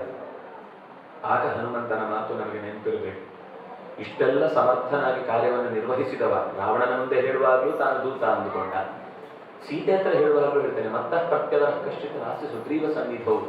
ಸುಗ್ರೀವನ ಸನ್ನಿಧಿಯಲ್ಲಿ ಕೊನೆಯ ಕಪಿ ನಾನೇ ಬಂದಿದ್ದೇನೆ ಎಂದೇನೆ, ಇನ್ನು ಉಳಿದ ಕಪಿಗಳು ಬರಲಾರರೆ. ಅದರಿಂದ ನೀನು ಹೆದರಬೇಡ ತಾಯಿ, ರಾಮಚಂದ್ರ ಖಂಡಿತ ಬರ್ತಾನೆ, ಬಂದು ಈ ರಕ್ಕಸರ ಪಡೆಯನ್ನು ಎದುರಿಸ್ತಾನೆ, ನಿನ್ನನ್ನು ಕರೆದೊಯ್ತಾನೆ, ಇದರಲ್ಲಿ ವಿಶ್ವಾಸ ಇರು. 2 ತಿಂಗಳ ಅವಕಾಶ ಇರುವುದು, ಅಷ್ಟರಲ್ಲಿ ನೀನು ರಾಮಚಂದ್ರನನ್ನು ಕರೆತರಬೇಕು ಅಂತ ಹೇಳಿ ಬೀಳ್ಕೊಡ್ತಾಳೆ.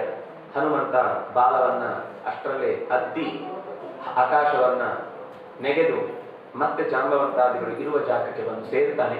ಹನುಮಂತ ಬರ್ತಾ ಇದ್ದಾನೆ ಅಂತ ಗೊತ್ತಾದಾಗಲೇ ಇವರ ಮೈ ಎಲ್ಲ ರೋಮಾಂಚವಾಗಿರುತ್ತೆ, ಸಂತೋಷ ಪಡ್ತಾರೆ. ಹನುಮಂತ ವಾಪಸ್ ಬಂದಿದ್ದಾನೆ ಅಂದ್ರೆ ಸುದ್ದಿ ತಂದಿದ್ದಾನೆ ಅಂತಾನೆ ಅರ್ಥ. ಹನುಮಂತ ಯಾಕೆಂದ್ರೆ ರಾಮ ಬಿಟ್ಟ ಬಾಣ ಹನುಮಂತ ಅಂದ್ರೆ. ರಾಮನ ಬಾಣ ಯಾವತ್ತೂ ವ್ಯರ್ಥ ಆಗುದಿಲ್ಲ. ನಾವಿವತ್ತು ಬಳಸುವಾಗ ನಲ್ಲಿ ಯಾವ್ದಾದ್ರು ರೋಗದ ಮದ್ದಿಗೆ ಹೇಳುವಾಗ ಇದು ರಾಮಬಾಣ ಅಂದ್ರೆ ಖಂಡಿತ ಗುಣ ಆಗುತ್ತೆ ಅಂತ ಅನ್ನೋ ಮಾತು, ಹೋದ ಕೆಲಸ ಹಾಗೆಯೇ ತೀರುತ್ತೆ ಅಂತ ಖುಷಿಪಟ್ಟು ಹೊರಡುವ ದಾರಿಯಲ್ಲಿ ಒಂದು ಮಧುವನ ಅಂತ ಜೇನು ಸಾಕಣೆಯ ಕೇಂದ್ರ, ಅಲ್ಲಿ ಅವರಿಗೆ ಕಪಿಗಳಿಗೆ ಬಹಳ ಇಷ್ಟ ಈ ಕರಡಿಗಳಿಗೆ. ಹಾಗಾಗಿ ಅದನ್ನ ಪ್ರವೇಶ ಮಾಡಿದಾಗ ಅಲ್ಲೊಬ್ಬ ದಧಿಮುಖ ಅಡ್ಡ ಬರ್ತಾನೆ, ಅವನನ್ನು ಹೊಡೆದುಕೊಂಡು ಕಳಿಸ್ಬಿಡ್ತಾನೆ. ಹೊಡೆದುಕೊಂಡು ಕಳಿಸಿದ ತಕ್ಷಣ ಅವನು ಸೀದ ಹೋಗಿ ದೂರುತ್ತಾನೆ ಸುಗ್ರೀವನ ಹತ್ರ. ಸುಗ್ರೀವನ ಹತ್ರ ದೂರಿದ್ರೆ ಅವ್ನು ಮಾಲೆ ಹಾಕಿ ಕಳಿಸ್ತಾನೆ. ಅವನಿಗೆ ಅರ್ಥನೇ ಆಗಲಿಲ್ಲ, ನಾನು ಹೇಳಿದ ದೂರು ಆದ್ರೆ ಬಿದ್ದದ್ ಮಾಲೆ.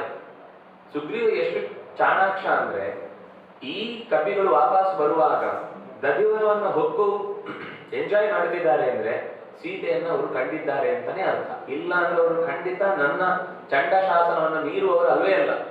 ಅವ್ರು ಏನೋ ತಪ್ಪು ಮಾಡ್ತಿದ್ದಾರೆ ಅಂದ್ರೆ ನಾವು ತಪ್ಪು ಎಷ್ಟೇ ಮಾಡಿದ್ರು ನಮ್ಮನ್ನು ಕ್ಷಮಿಸಬೇಕು ಅನ್ನುವ ದೊಡ್ಡ ಸುದ್ದಿಯನ್ನು ಅವರು ಹೊತ್ತಿದ್ದಾರೆ ಅಂತ ಅರ್ಥ.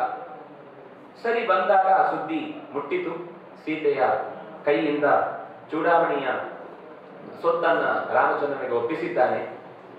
ಆಮೇಲೆ ಸೀತೆಯನ್ನೇ ನೋಡಿದ್ದು ಅನ್ನೋದಕ್ಕೆ ಖಾತ್ರಿಯಾದ ಸಂಗತಿ ಏನು ಅಂದಾಗ ಸೀತೆ ಹೇಳಿದ ಕಾಕಾಸುರನ ಒಂದು ಕಥೆಯನ್ನು ಕೂಡ ಅಲ್ಲಿ ರಾಮಚಂದ್ರನಿಗೆ ಹೇಳ್ತಾನೆ. ಆಗ ಆ ಪರಿಸ್ಥಿತಿ ತಿಳಿಯಾಗುತ್ತೆ. ಕೂಡಲೇ ಸೇನೆ ಸಿದ್ಧವಾಗುತ್ತೆ. ಎಲ್ಲ ದಿಕ್ಕುಗಳಿಂದ ಬಂದು ಸೇರಿದ ಸೇನೆ ಒಂದೇ ದಿಕ್ಕಿನತ್ತ ನುಗ್ಗತ್ತೆ. ಸಮುದ್ರದ ತೀರಕ್ಕೆ ಬಂದು 3 ದಿನಗಳ ಕಾಲ ರಾಮಚಂದ್ರ ಕಡಲ ತಡಿಯಲ್ಲೇ ಕಾಯ್ತಾನೆ. ಆ ಸಮುದ್ರ ರಾಜ ತನಗೆ ಒಪ್ಪಿಗೆ ಕೊಡ್ಲಿ ಅನ್ನೋದಕ್ಕೋಸ್ಕರ ಕೂಡಲೇ ಹಾಗೆ ಹೋಗಬಹುದಿತ್ತು, ಕೇಳುವ ಅವಶ್ಯಕತೆ ಇರಲಿಲ್ಲ. ಆದ್ರೂ ಒಂದು ಜವಾಬ್ದಾರಿ ಇರ್ತಿದೆ ಲೋಕದಲ್ಲಿ. ಯಾರೇ ಎಷ್ಟೇ ಅಧಿಕಾರ ಇದ್ರು, ಯಾರಿಗೊಮ್ಮೆ ಅಧಿಕಾರ ವಹಿಸಿರ್ತೇವೋ ಅವ್ರ ಹತ್ರ ಅದರ ಪರ್ಮಿಷನ್ ತಗೊಳ್ಬೇಕು. ಯಾಕೆಂದ್ರೆ ಅವ್ರಿಗೆ ಗೊತ್ತಿರ್ಬೇಕು ನಾಳೆ ಯಾರು ತಗೊಂಡೋದ್ರು, ಯಾರು ಬಂದ್ರು, ಏನಾದ್ರು ಅಂತ ಗೊತ್ತಿಲ್ಲದ ಅದು ಒಂದು ಸಂತೆಯ ನಡುವಿನ ಕಾರ್ಯ ಆಗಬಾರದು ಅನ್ನುವ ಕಾರಣಕ್ಕೋಸ್ಕರ ಕಾದ್ರೆ ವರುಣ ಬರಲೇ ಇಲ್ಲ. ಒಂದೇ ಕ್ಷಣದಲ್ಲಿ ಇದನ್ನ ಸುಟ್ಟು ಬಿಡ್ತೇನೆ ಅಂತ ಕಡೆಗಣ್ಣಿನಿಂದ ಸಿಟ್ಟಿನ ಜೊತೆಗೆ ಬಾಣವನ್ನು ಹೂಡಿದಾಗ ಓಡೋಡಿ ಬಂದ. ತಲೆಯ ಮೇಲೆ ಒಂದು ದೊಡ್ಡ ಹರಿವಾಣವನ್ನು ಹಿಡ್ಕೊಂಡು ಓಡಿ ಬಂದ. ಆದ್ರೆ ರಾಮಚಂದ್ರ ತೊಟ್ಟ ಬಾಣವನ್ನ ಮತ್ತೆ ಮರಳಿ ವಾಪಸ್ಸು ಹಾಗೆ ಹಿಂದಕ್ಕಿಡುವ ಕ್ರಮ ಇಲ್ಲ, ಬಿಡಬೇಕಾದ ಅನಿವಾರ್ಯತೆ ಇತ್ತು. ಎಷ್ಟಾಯ್ತು ಅಂದ್ರೆ ಸಿಟ್ಟಿನ ಕೊನೆಗೆ ಇಡೀ ಸಮುದ್ರವೇ ಕ್ಷಣ ಮಾತ್ರದಲ್ಲಿ ಬತ್ತಿ ಹೋಯಿತು. ಬತ್ತಿ ಹೋದ್ರೆ ನಾವು ಇಲ್ಲೆಲ್ಲ ನೋಡುವ ರೀತಿಯಲ್ಲಿ ಮೈದಾನ, ತಪ್ಪಲು, ಬೆಟ್ಟ, ಆಚೆ ಈಚೆ, ಕಣಿವೆ ಇತ್ಯಾದಿಯೋ ಸಮುದ್ರದ ಮಧ್ಯದಲ್ಲೂ ಹಾಗೇ ಇದೆ. ನಾವು ಅಂದುಕೊಳ್ಳೋದು ನಾವು ಮಾತ್ರ ಇಲ್ಲಿ ನೋಡುವ ಸಂಗತಿಯೇ ಜಗತ್ತಿನಲ್ಲಿ ಅತ್ಯಂತ ಹೆಚ್ಚು ಜೀವಜಾತಗಳಿರುವುದು ಅಂತ. ಆದ್ರೆ ಇದಕ್ಕಿಂತ ಹೆಚ್ಚು ಜೀವಜಾತ ಇರುವಂತಹದ್ದು 71% ಇರುವ ನೀರಿನಲ್ಲೇ. ನಮ್ಗದು ಗೊತ್ತಿಲ್ಲ. ಎಲ್ಲ ಜೀವಜಾತಗಳೆಲ್ಲ ಬದುಕದೆ ಸಾಯ್ತಾವೆ ಅನ್ನುವ ಸ್ಥಿತಿ ಬಂದಾಗ ತನ್ನ ಕೋಪವನ್ನು ತಗ್ಗಿಸಿ ಮತ್ತೆ ನೀರನ್ನು ತುಂಬಿದ್ದಾನೆ. ಆದ್ರೆ ಬಿಟ್ಟ ಬಾಣವನ್ನು ಮಾತ್ರ ಅಡಗುದಾಣಗಳಾಗಿ ರಕ್ಕಸರ ಏನೆಲ್ಲ ಸ್ಥಾನಗಳಿತ್ತೋ ಅದೆಲ್ಲವನ್ನು ಸುಟ್ಟು ಭಸ್ಮ ಮಾಡಿದ್ದಾನೆ. ಸಮುದ್ರ ರಾಜ ನೀಲನ ನೇತೃತ್ವದಲ್ಲಿ ಇಡೀ ಸೇತುವೆಯನ್ನು ಕಟ್ಟುವುದಕ್ಕೆ ಬೇಕಾದ ಒಪ್ಪಿಗೆಯನ್ನು ಸೂಚಿಸಿದ್ದಾನೆ. ಸೇತುವೆ ಸಿದ್ಧವಾಯಿತು, ಹೊರಟಿದ್ದಾರೆ. ಹೊರಟು 4 ದಿಕ್ಕುಗಳಲ್ಲೂ ಬೇಕಾದಷ್ಟು ಸೇನೆಯನ್ನ ಅವನು ಆಚೆಯಿಂದ ಸಿದ್ಧಪಡಿಸಿದ್ದಾನೆ. ಹನುಮಂತನ ಸಂಗತಿ ನಮ್ಗೆ ಅರ್ಥ ಆಗುವುದು ಇಲ್ಲಿ 2 ವಿಷಯದಲ್ಲಿ. ಈ ಸೇತುವೆಯನ್ನು ಕಟ್ಟಿ ಆಚೆಗೆ ಹೋಗುವ ಮುನ್ನ ಒಂದು ಪ್ರಸಂಗ ವಿಭೀಷಣ ಬರ್ತಾನಲ್ಲಿ. ಯಾಕೆಂದ್ರೆ ವಿಭೀಷಣ ಕೊನೆಯದಾಗಿ ಮತ್ತೆ ಹೇಳ್ತಾನೆ, ನೀನ್ ಮಾಡ್ತಾ ಇರುವ ಕೆಲಸ ಸರಿ ಇಲ್ಲ, ಸೀತೆಯನ್ನು ಮರಳಿ ಒಪ್ಪಿಸು, ಇದು ತಪ್ಪು ಅಂತ. ನೀನ್ ನನಗೆ ಬುದ್ಧಿವಾದ ಹೇಳ್ತೀಯ, ನನ್ನ ಪರವಾಗಿ ಯೋಚಿಸಬೇಕಾದವನು ಅಂತ ಅವನನ್ನ ಬಹಿಷ್ಕಾರ ಹಾಕ್ತಾನೆ. ನೀನು ಬಹಿಷ್ಕಾರ ಹಾಕಿದ್ರು ಹಾಕದೇ ಇದ್ರು ನಾನು ಈಗಲೇ ನಿನ್ನ ಈ ಅಧರ್ಮದ ಕಾರ್ಯಕ್ಕೆ ನನ್ನ ಬೆಂಬಲ ಯಾವತ್ತಿಗೂ ಇಲ್ಲ ಅಂತ ಹೊರಟು ಬರ್ತಾನೆ. ಎಲ್ಲ ಕಪಿಗಳ ಕಣ್ಣು ಕೆಂಪಾಗ್ಬಿಟ್ಟಿದೆ ಈ ವಿಭೀಷಣ ಬಂದ ತಕ್ಷಣ. ಅದು ಹಾಗೆ ಅಲ್ವಾ, ಜಾತಿ ಜಾತಿ ಜಾತಿ ಜಾತಿ ವೈರಿ ನೀರಿಗೆ ಪಾತಿ ವೈರಿ ಅಂತ. ತಕ್ಷಣವೇ ಎಲ್ಲ ಕೋಪ ಮಾಡಿ ಅವನನ್ನ ಈಗಲೇ ಅಟ್ಟಿ ಬಿಡು ಅಂತ ರಾಮನ ಹತ್ರ ಬಂದು ನಿಲ್ತಾರೆ. ರಾಮಚಂದ್ರ ಯಾರ ಮಾತು ಕೇಳಿಲ್ಲ. ವಿಭೀಷಣ ಬಂದ ತಕ್ಷಣವೇ ಹನುಮಂತನ ಮುಖ ನೋಡಿದ. ಹನುಮಂತನ ಕೇಳಿದ, ನೀನೇನ್ ಹೇಳ್ತೀಯಪ್ಪ, ನಿನ್ನ ಮಾತು ಮುಖ್ಯ. ಹನುಮಂತ ಹೇಳ್ತಾನೆ, ಅಕಸ್ಮಾತ್ ಇದೇ ಕೋಪವನ್ನ ನೀನು ಸುಗ್ರೀವನ ವಿಷಯದಲ್ಲೂ ತೋರಿಸಿದ್ದಿದ್ರೆ ಅಣ್ಣ ತಮ್ಮಂದರ ನಡುವೆ ನಡೆದ ಸಂಗತಿ ನಿನಗೆ ಅಗತ್ಯ ಇರಲಿಲ್ಲ. ನೀನು ಹಾಗೆ ಮಾಡಿದ್ರೆ ಇವತ್ತು ಸುಗ್ರೀವನಿಗೆ ಅವನ ಹೆಂಡತಿ ರುಮೆಯೂ ಸಿಗ್ತಿರ್ಲಿಲ್ಲ, ಇವತ್ತು ಈ ಸ್ಥಾನದಲ್ಲಿ ಕೆಲಸವೂ ಮಾಡ್ಲಿಕ್ಕೆ ಅವನಿಗೆ ಅವಕಾಶ ಬರ್ತಿರ್ಲಿಲ್ಲ. ಅದರಿಂದಾಗಿ ವಿಭೀಷಣನನ್ನ ಪರಿಗಣಿಸುವುದೇ ಉತ್ತಮವಾದ ಕರ್ತವ್ಯ ಅಂತ ನಾನು ಭಾವಿಸ್ತೇನೆ. ಯಾಕೆಂದ್ರೆ ಒಂದು ಅಭಯಂತೆ ಪ್ರದಾಸ್ಯಾಮಿ, ರಾಮಚಂದ್ರನ ಒಂದು ಗುಣ ಏನು ಅಂದ್ರೆ ಯಾರು ತನ್ನ ಹತ್ರ ಶರಣಾಗತನಾಗಿ ಬಂದಿದ್ದಾನೋ ಅವನಿಗೆ ಅಭಯ ಪ್ರದಾನಾಗ್ತೇನೆ ಅಂತ ಅನ್ನೋದು ಮಾತು. ಒಂದು ನಿನ್ನ ಮಾತು. ಎರಡನೇದ್ದು, ಈ ವಿಭೀಷಣ ಏನು ಅಂತ ನೋಡಿ ಬಂದಿದ್ದಾನೆ. ವಿಭೀಷಣನ ಮನೆಯ ಪರಿಸರದಲ್ಲಿ ಹೊಕ್ಕು ಬಂದಿದ್ದಾನೆ. ಇವನು ಯಾವತ್ತೂ ನಿನಗೆ ವಿರುದ್ಧ ಅಲ್ಲ, ಧರ್ಮದಿಂದ ಚ್ಯುತ ಅಲ್ಲ, ನಿನಗೆ ಖಂಡಿತವಾಗಿಯೂ ಶ್ರೇಯಸ್ಸಿಗೆ ಕಾರಣನಾಗ್ತಾನೆ ಅಂತ ಹೇಳಿದಾಗ ಎಲ್ಲ ಕಪಿಗಳು ಸುಮ್ಮನಾಗ್ತಾರೆ. ನಾವು ಮೆಜಾರಿಟಿ ದೊಡ್ಡದು ಅಂತ ಭಾವಿಸಿದ್ರೆ ಎಷ್ಟು ಸಲ ಹೇಗೆ ಇದು ದೊಡ್ಡ ಅನರ್ಥ ಆಗುತ್ತೆ ಅಂತ ಅನ್ನೋದಕ್ಕೆ ಒಂದು ಒಳ್ಳೆಯ ಉದಾಹರಣೆ.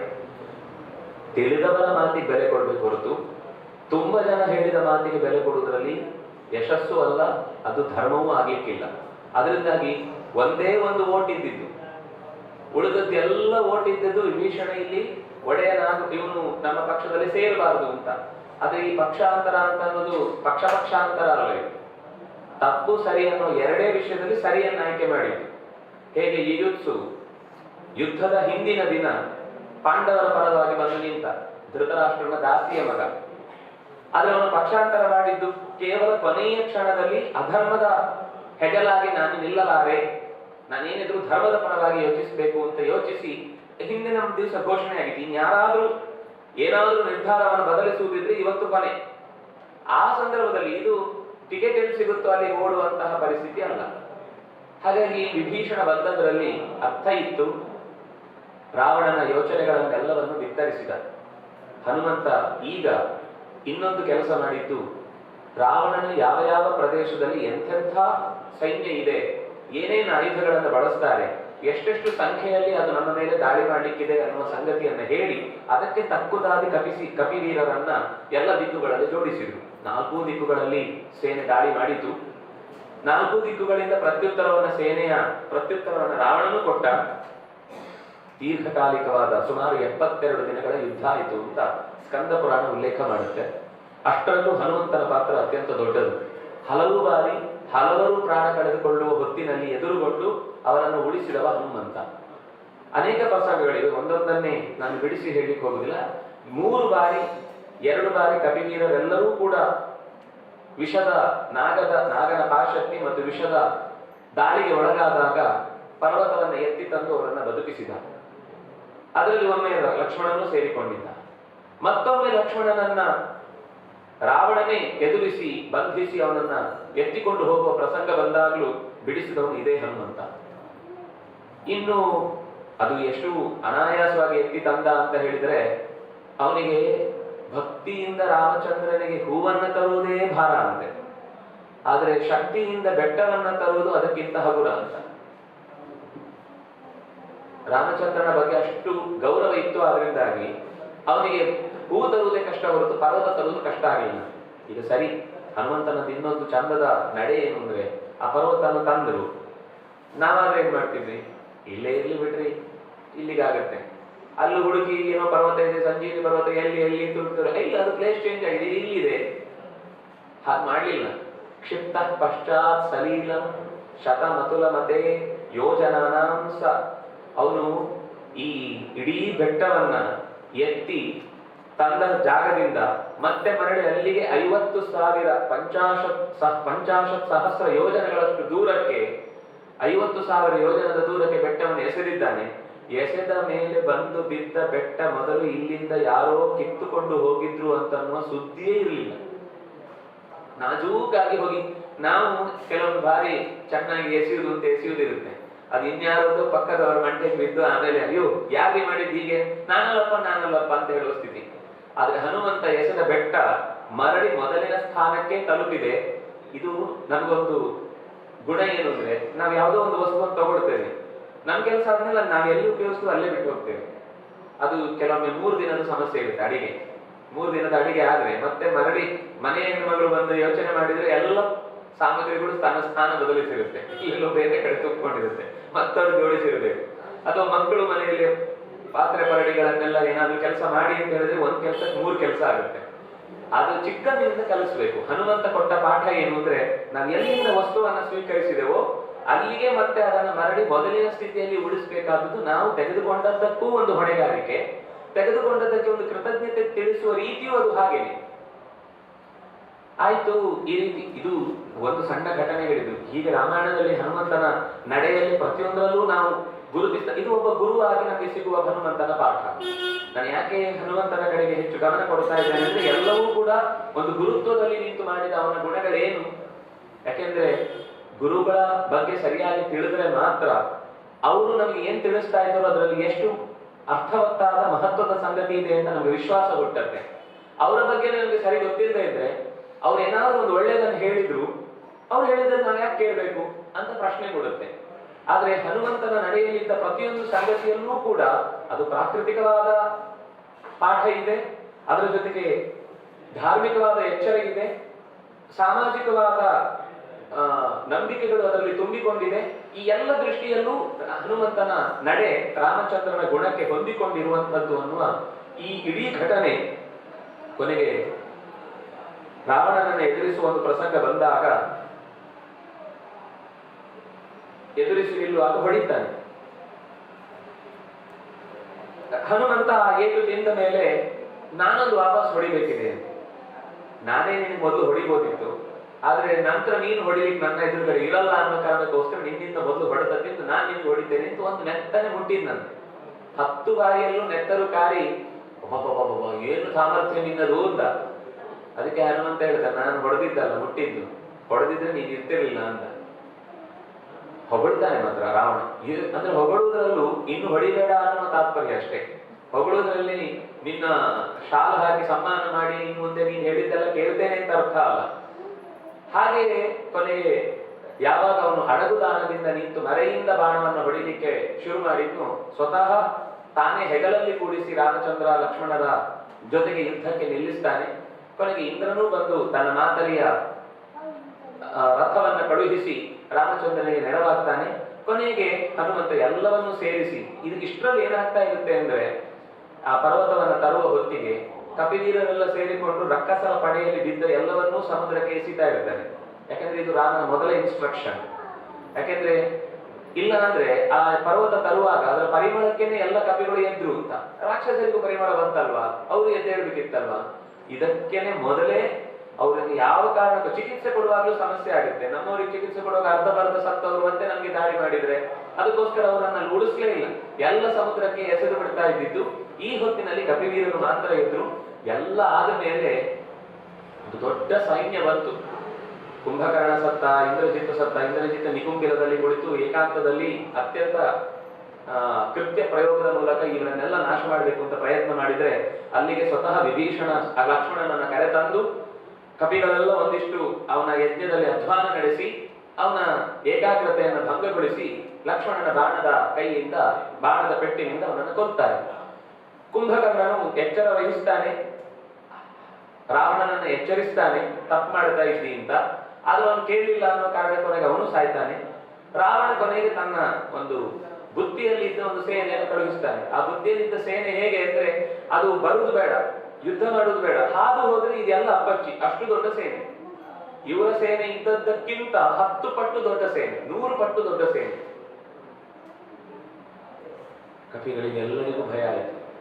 ಇಬ್ಬರ ಕಣ್ಣಲ್ಲಿ ಮಾತ್ರ ಧೈರ್ಯ ಇತ್ತು, ಒಂದು ಹನುಮಂತ, ಒಂದು ರಾಮ. ಉಳಿದವರೆಲ್ಲರೂ ಕಕ್ಕಬಿಕ್ಕಿ ಆಗಿದ್ದಾರೆ. ಏನ್ ಮಾಡುದು, ಇವರು ಏನಿಲ್ಲ, ಅವ್ರು ಹೀಗೆ ಸುಮ್ಮನೆ ಹಾದು ಹೋದ್ರೆ ಇದೆಲ್ಲ ನೆಲದಲ್ಲಿ ಮಣ್ಣಾಗಿ ಒಟ್ಟಿಗೆ ಎಲ್ಲಿ ಇದೆ ಅಂತಲೂ ನಾಳೆ ಕಣ ಹುಡುಕ್ಲಿಕ್ಕೂ ಸಿಗ್ಲಿಕ್ಕಿಲ್ಲ, ಅಷ್ಟು ದೊಡ್ಡ ಸೇನೆ. ತೆರೆಯಂತೆ ಹೆದ್ದೆರೆಯಂತೆ ಎದ್ದು ಬಂದಿದೆ ಸಮುದ್ರದ ಮುಂಭಾಗದಿಂದ. ಆ ಕ್ಷಣದಲ್ಲಿ ರಾಮಚಂದ್ರನ ಸಾಮರ್ಥ್ಯ ಏನು ಅಂತ ಕಪಿವೀರರು ಸ್ವತಃ ಕಣ್ಣಿನಿಂದ ಕಂಡ್ರು. ಎಲ್ಲ ದಿಕ್ಕುಗಳಲ್ಲೂ ಪರಸ್ಪರ ಅವರವರೇ ಹೊಡ್ಕೊಳ್ತಾ ಇದ್ದಾರೆ. ಯಾಕೆಂದ್ರೆ ಅವನಿಗೆ ಇವನ್ ರಾಮನ್ ತರ ಕಾಣ್ತಾನೆ, ಇವನಿಗೆ ಅವನ್ ರಾಮನ್ ತರ ಕಾಣ್ತಾನೆ. ಇತೋಪಿ ರಾಮನ, ತಥೋಪಿ ರಾಮನ, ಪರತೋಪಿ ರಾಮ, ಪೃಷ್ಠತೋಪಿ ರಾಮ ಅಂತ ಎಲ್ಲ ಕಡೆಯಲ್ಲೂ ರಾಮನೇ. ಈ ಪರಸ್ಪರ ಅವರ ಹೊಡೆದಾಟದಲ್ಲಿ ರಾಮ ನಿಂತು ಅವರಲ್ಲಿ ಆ ಸೇನೆಯನ್ನು ನಷ್ಟಗೊಳಿಸಿದ್ದನ್ನು ನೋಡಿ ಆಗ ಯೋಚನೆ ಬಂತಂತೆ, ನಾವೇನು ರಾಮನಿಗೆ ಸಹಾಯ ಮಾಡಿದ್ದು, ರಾಮ ನಮಗೆ ಸಹಾಯವನ್ನ ತೆಗೆದುಕೊಳ್ಳುವ ಮೂಲಕ ಅವಕಾಶ ಒದಗಿಸಿದ್ದು ಹೊರತು, ನಾವೆಷ್ಟೋ ಸಲ ಎಲ್ಲೆಲ್ಲೋ ನಮಗೊಂದು ಅವಕಾಶ ಸಿಕ್ಕು ನಾವೊಂದು ಕೆಲಸ ಮಾಡ್ಲಿಕ್ಕಾಗತ್ತೆ, ನೀವಿದ್ದದ್ರಿಂದ ಕೆಲಸ ಆಯ್ತು ರೀ ಅಂತ ಹೇಳ್ತಾರೆ. ನಮ್ಗಾಗ ಹೌದು ಹೌದು ಹೌದು ನಾನು ಇದ್ದದ್ರಿಂದ ಆಯ್ತು. ಒಬ್ರು ಹೇಳುವಾಗ ಸ್ವಲ್ಪ ಇಲ್ಲ ಬೇಕಾದಷ್ಟು ಜನ ಇದ್ರು ರೀ, ಇನ್ನೊಬ್ರು ಹೇಳುವಾಗ ಇದ್ರು ರೀ, ಮತ್ತೊಬ್ರು ಹೇಳುವಾಗ ಹೌದು ಇದ್ರು, ಆದ್ರೂ ಸ್ವಲ್ಪ ಮಾಡ್ಬೇಕಲ್ವಾ. ಆಮೇಲೆ ಇನ್ನೂ 4 ಜನ ಹೇಳುವಾಗ ಹೌದ್ರಿ ನಾನಿಲ್ಲದಿದ್ರೆ ಯಾರಿದ್ರು ಅಂತ ಗೊತ್ತಿಲ್ಲದೇನೆ ಹೊಗಳಿಕೆಯೇ ಪನ್ನ ಶೂಲವಾಗಿ ನಮ್ಮನ್ನ ಕೊಂದು ಬಿಡುತ್ತೆ. ಆದ್ರೆ ಕಪಿಗಳು ಇಲ್ಲಿ ಎಚ್ಚರ ವಹಿಸಿಕೊಂಡ್ರು. ಇಷ್ಟೆಲ್ಲ ಯುದ್ಧ ಮಾಡಿದ ಮೇಲೆ ರಾಮಚಂದ್ರನಿಗೆ ಕಪಯ ಕುತಃ ಸಹಾಯ, ನಾವು ಕಪಿಗಳು ಯಾವ ರೀತಿಯಿಂದಲೂ ಸಹಾಯ ಅಲ್ಲವೇ ಅಲ್ಲ, ರಾಮಚಂದ್ರ ಸ್ವತಃ ಸಮರ್ಥ, ಹಾಗಿದ್ರೂ ನಮಗೆ ಅವಕಾಶ ಕೊಟ್ಟ ಅನ್ನುವ ಈ ಎಚ್ಚರಿಕೆಯನ್ನು ಹೊಂದಿದ್ರಿಂದ ಅವರು ಮತ್ತೆ ಕ್ಷೇಮವಾಗಿ ಒಬ್ರು ಕೂಡ ಹೋದವರಲ್ಲಿ ಮರಳಿ ಬರುವಾಗ ರಾಮಚಂದ್ರನ ಸೇವೆ ಮಾಡ್ಲಿಕ್ಕೆ ಹೋದವರು ಹುತಾತ್ಮರಾದರು ಅಂತ ಸುದ್ದಿ ಇಲ್ಲ.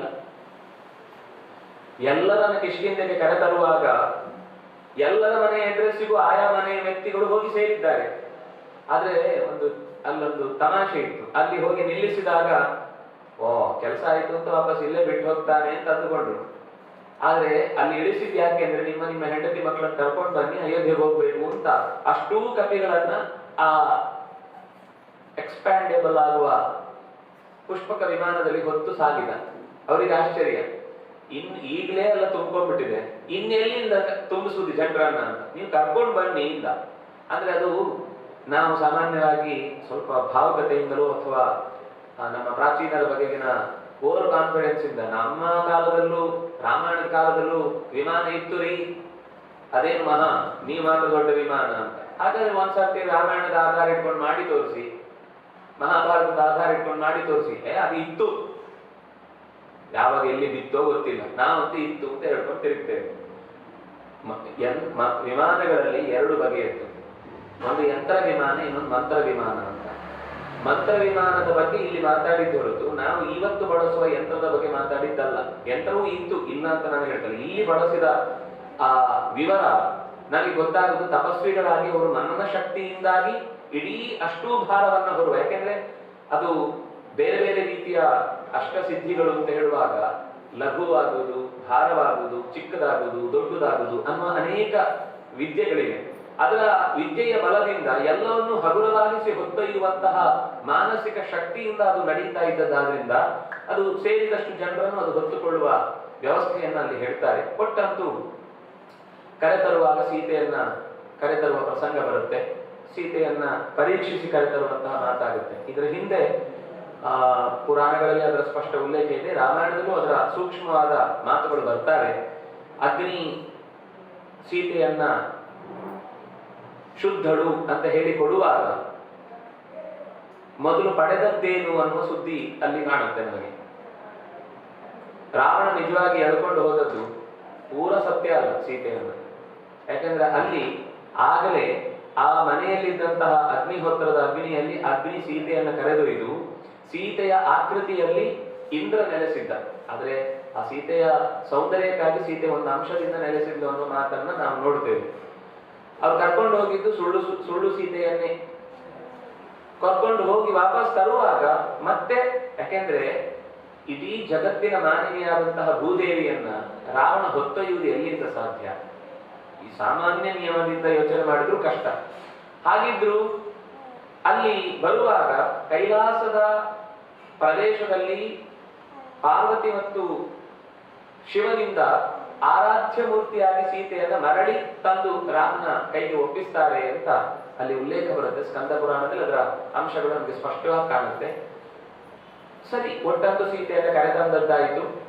ಮರಳಿ ಮನೆಯಲ್ಲಿ ಭರತ ಕಾಯ್ತಾ ಇದ್ದ. ಹನುಮಂತನ ಹತ್ರ ಹೇಳ್ತಾನೆ, ಭರತನಿಗೆ ಸುದ್ದಿ ಹೇಳುವಾಗ ಎಲ್ಲಿಯಾದ್ರೂ ಭರತನಿಗೆ ಬಂದೇ ಬಿಟ್ಟ ರಾಮಚಂದ್ರ ಅಂತ ಎಲ್ಲಿಯಾದ್ರೂ ಅನಿಸಿದ್ರೆ ನನಗೆ ಸುದ್ದಿ ಹೇಳು, ಇಲ್ಲಿಂದಲೇ ನಾನು ಮತ್ತೆ ಹಣ್ಣು ಹಂಪಲು ಗೆಡ್ಡೆ ಗೆಣಸು ಅಭ್ಯಾಸ ಆಗ್ಬಿಟ್ಟಿದೆ, ಇದ್ದು ಬಿಡ್ತೇನೆ ಕಾಡಲ್ಲಿ ಅಂತ.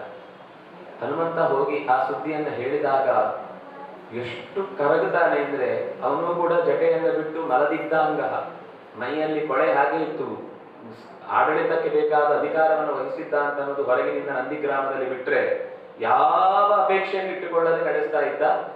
ಓಡೋಡಿ ಬರ್ತಾನೆ ರಾಮಚಂದ್ರನನ್ನು ಹುಡುಕಿಕೊಂಡು. ಇಲ್ಲ, ಇನ್ನು ಭರದ್ವಾಜರ ಆಶ್ರಮದಲ್ಲೇ ಇದ್ದಾನೆ, ನೀನು ಸಿದ್ಧತೆ ಮಾಡ್ಕೊಂಡು ನಾನು ಹೇಳಿ ಬರ್ತೇನೆ ಅಂತ ಹೇಳಿ ಮತ್ತೆ ಕರೆತರುವಾಗ ಅಡ್ಡ ಬಿದ್ದು ನಮಸ್ಕಾರ ಮಾಡ್ತಾನೆ.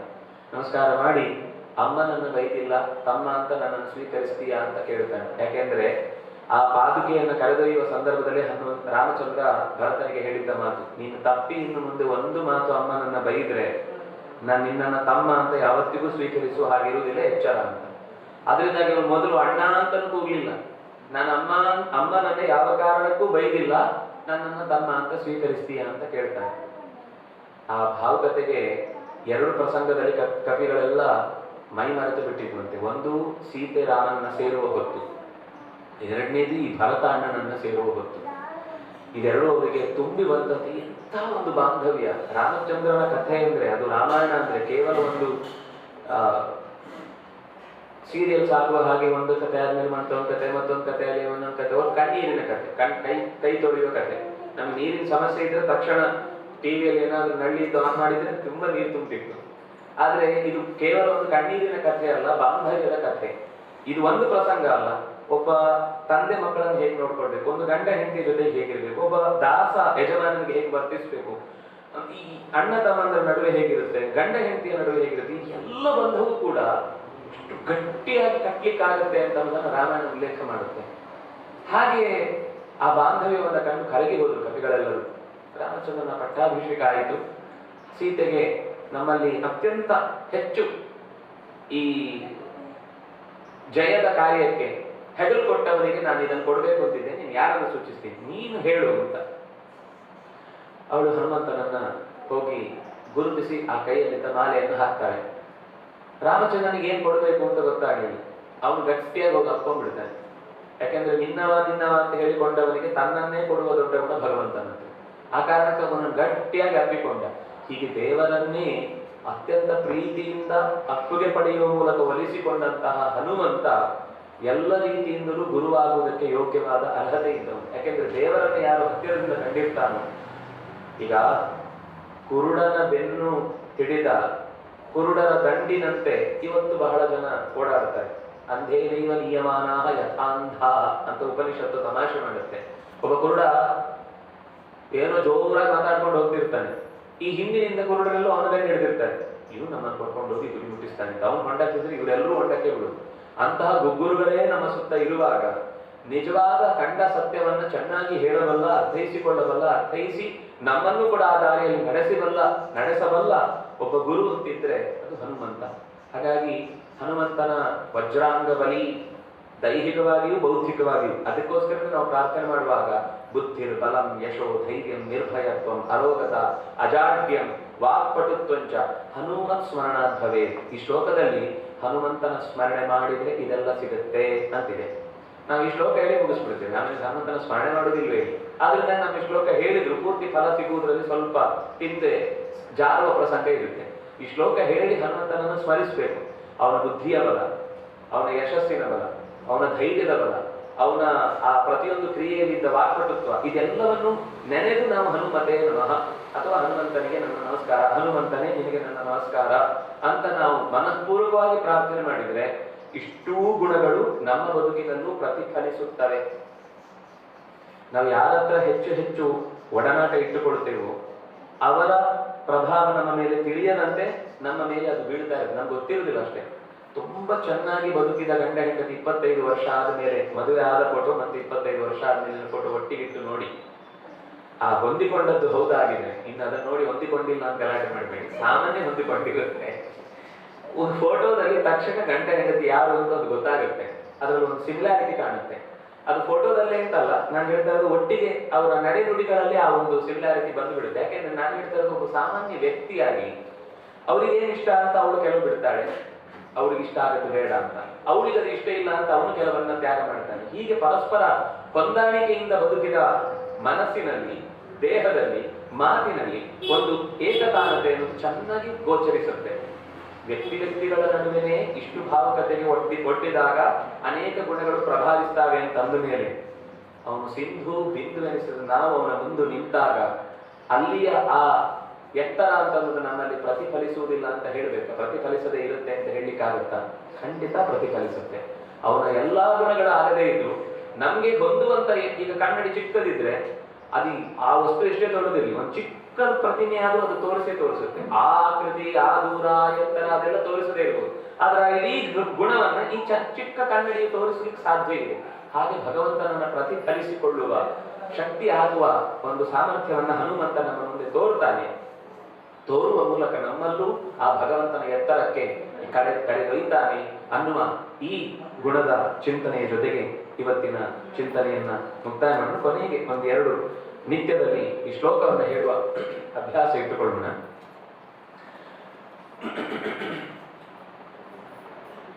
ಶ್ರೀ ಕೃಷ್ಣಾಯ ನಮಃ.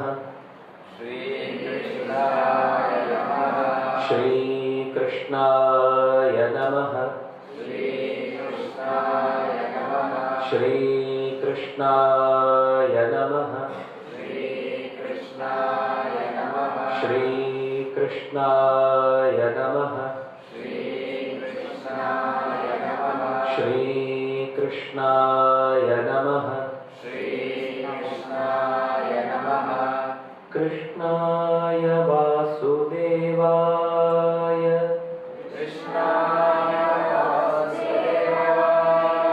देवकी नंदनाय च नन्दगोपकुमाराय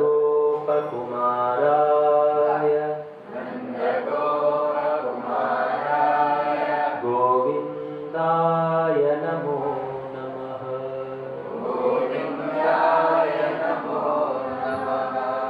रामाय रामभद्राय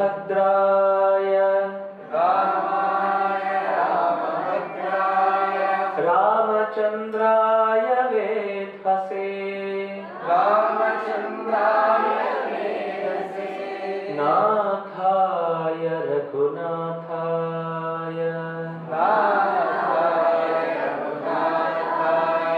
सीतायाः पतये नमः।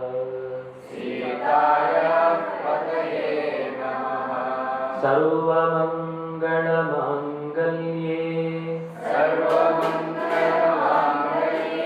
शिवे सर्वार्थसाधिके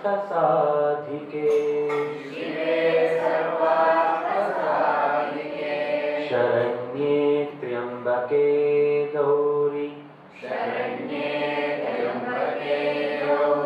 नारायणि नमोऽस्तुते। बुद्धिर्बलं यशोधैर्यम्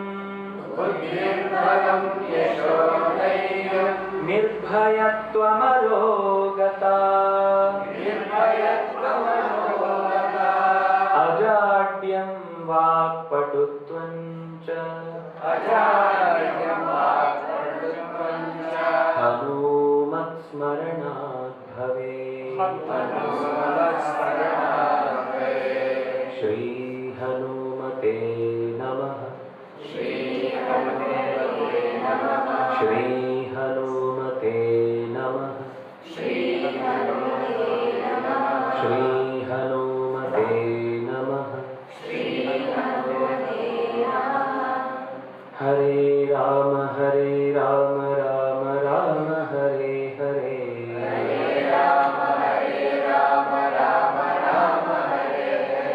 हरे कृष्ण कृष्ण कृष्ण हरे हरे।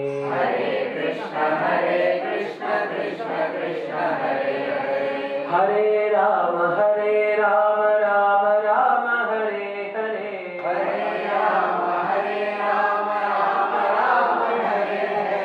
हरे कृष्ण कृष्ण कृष्ण हरे हरे।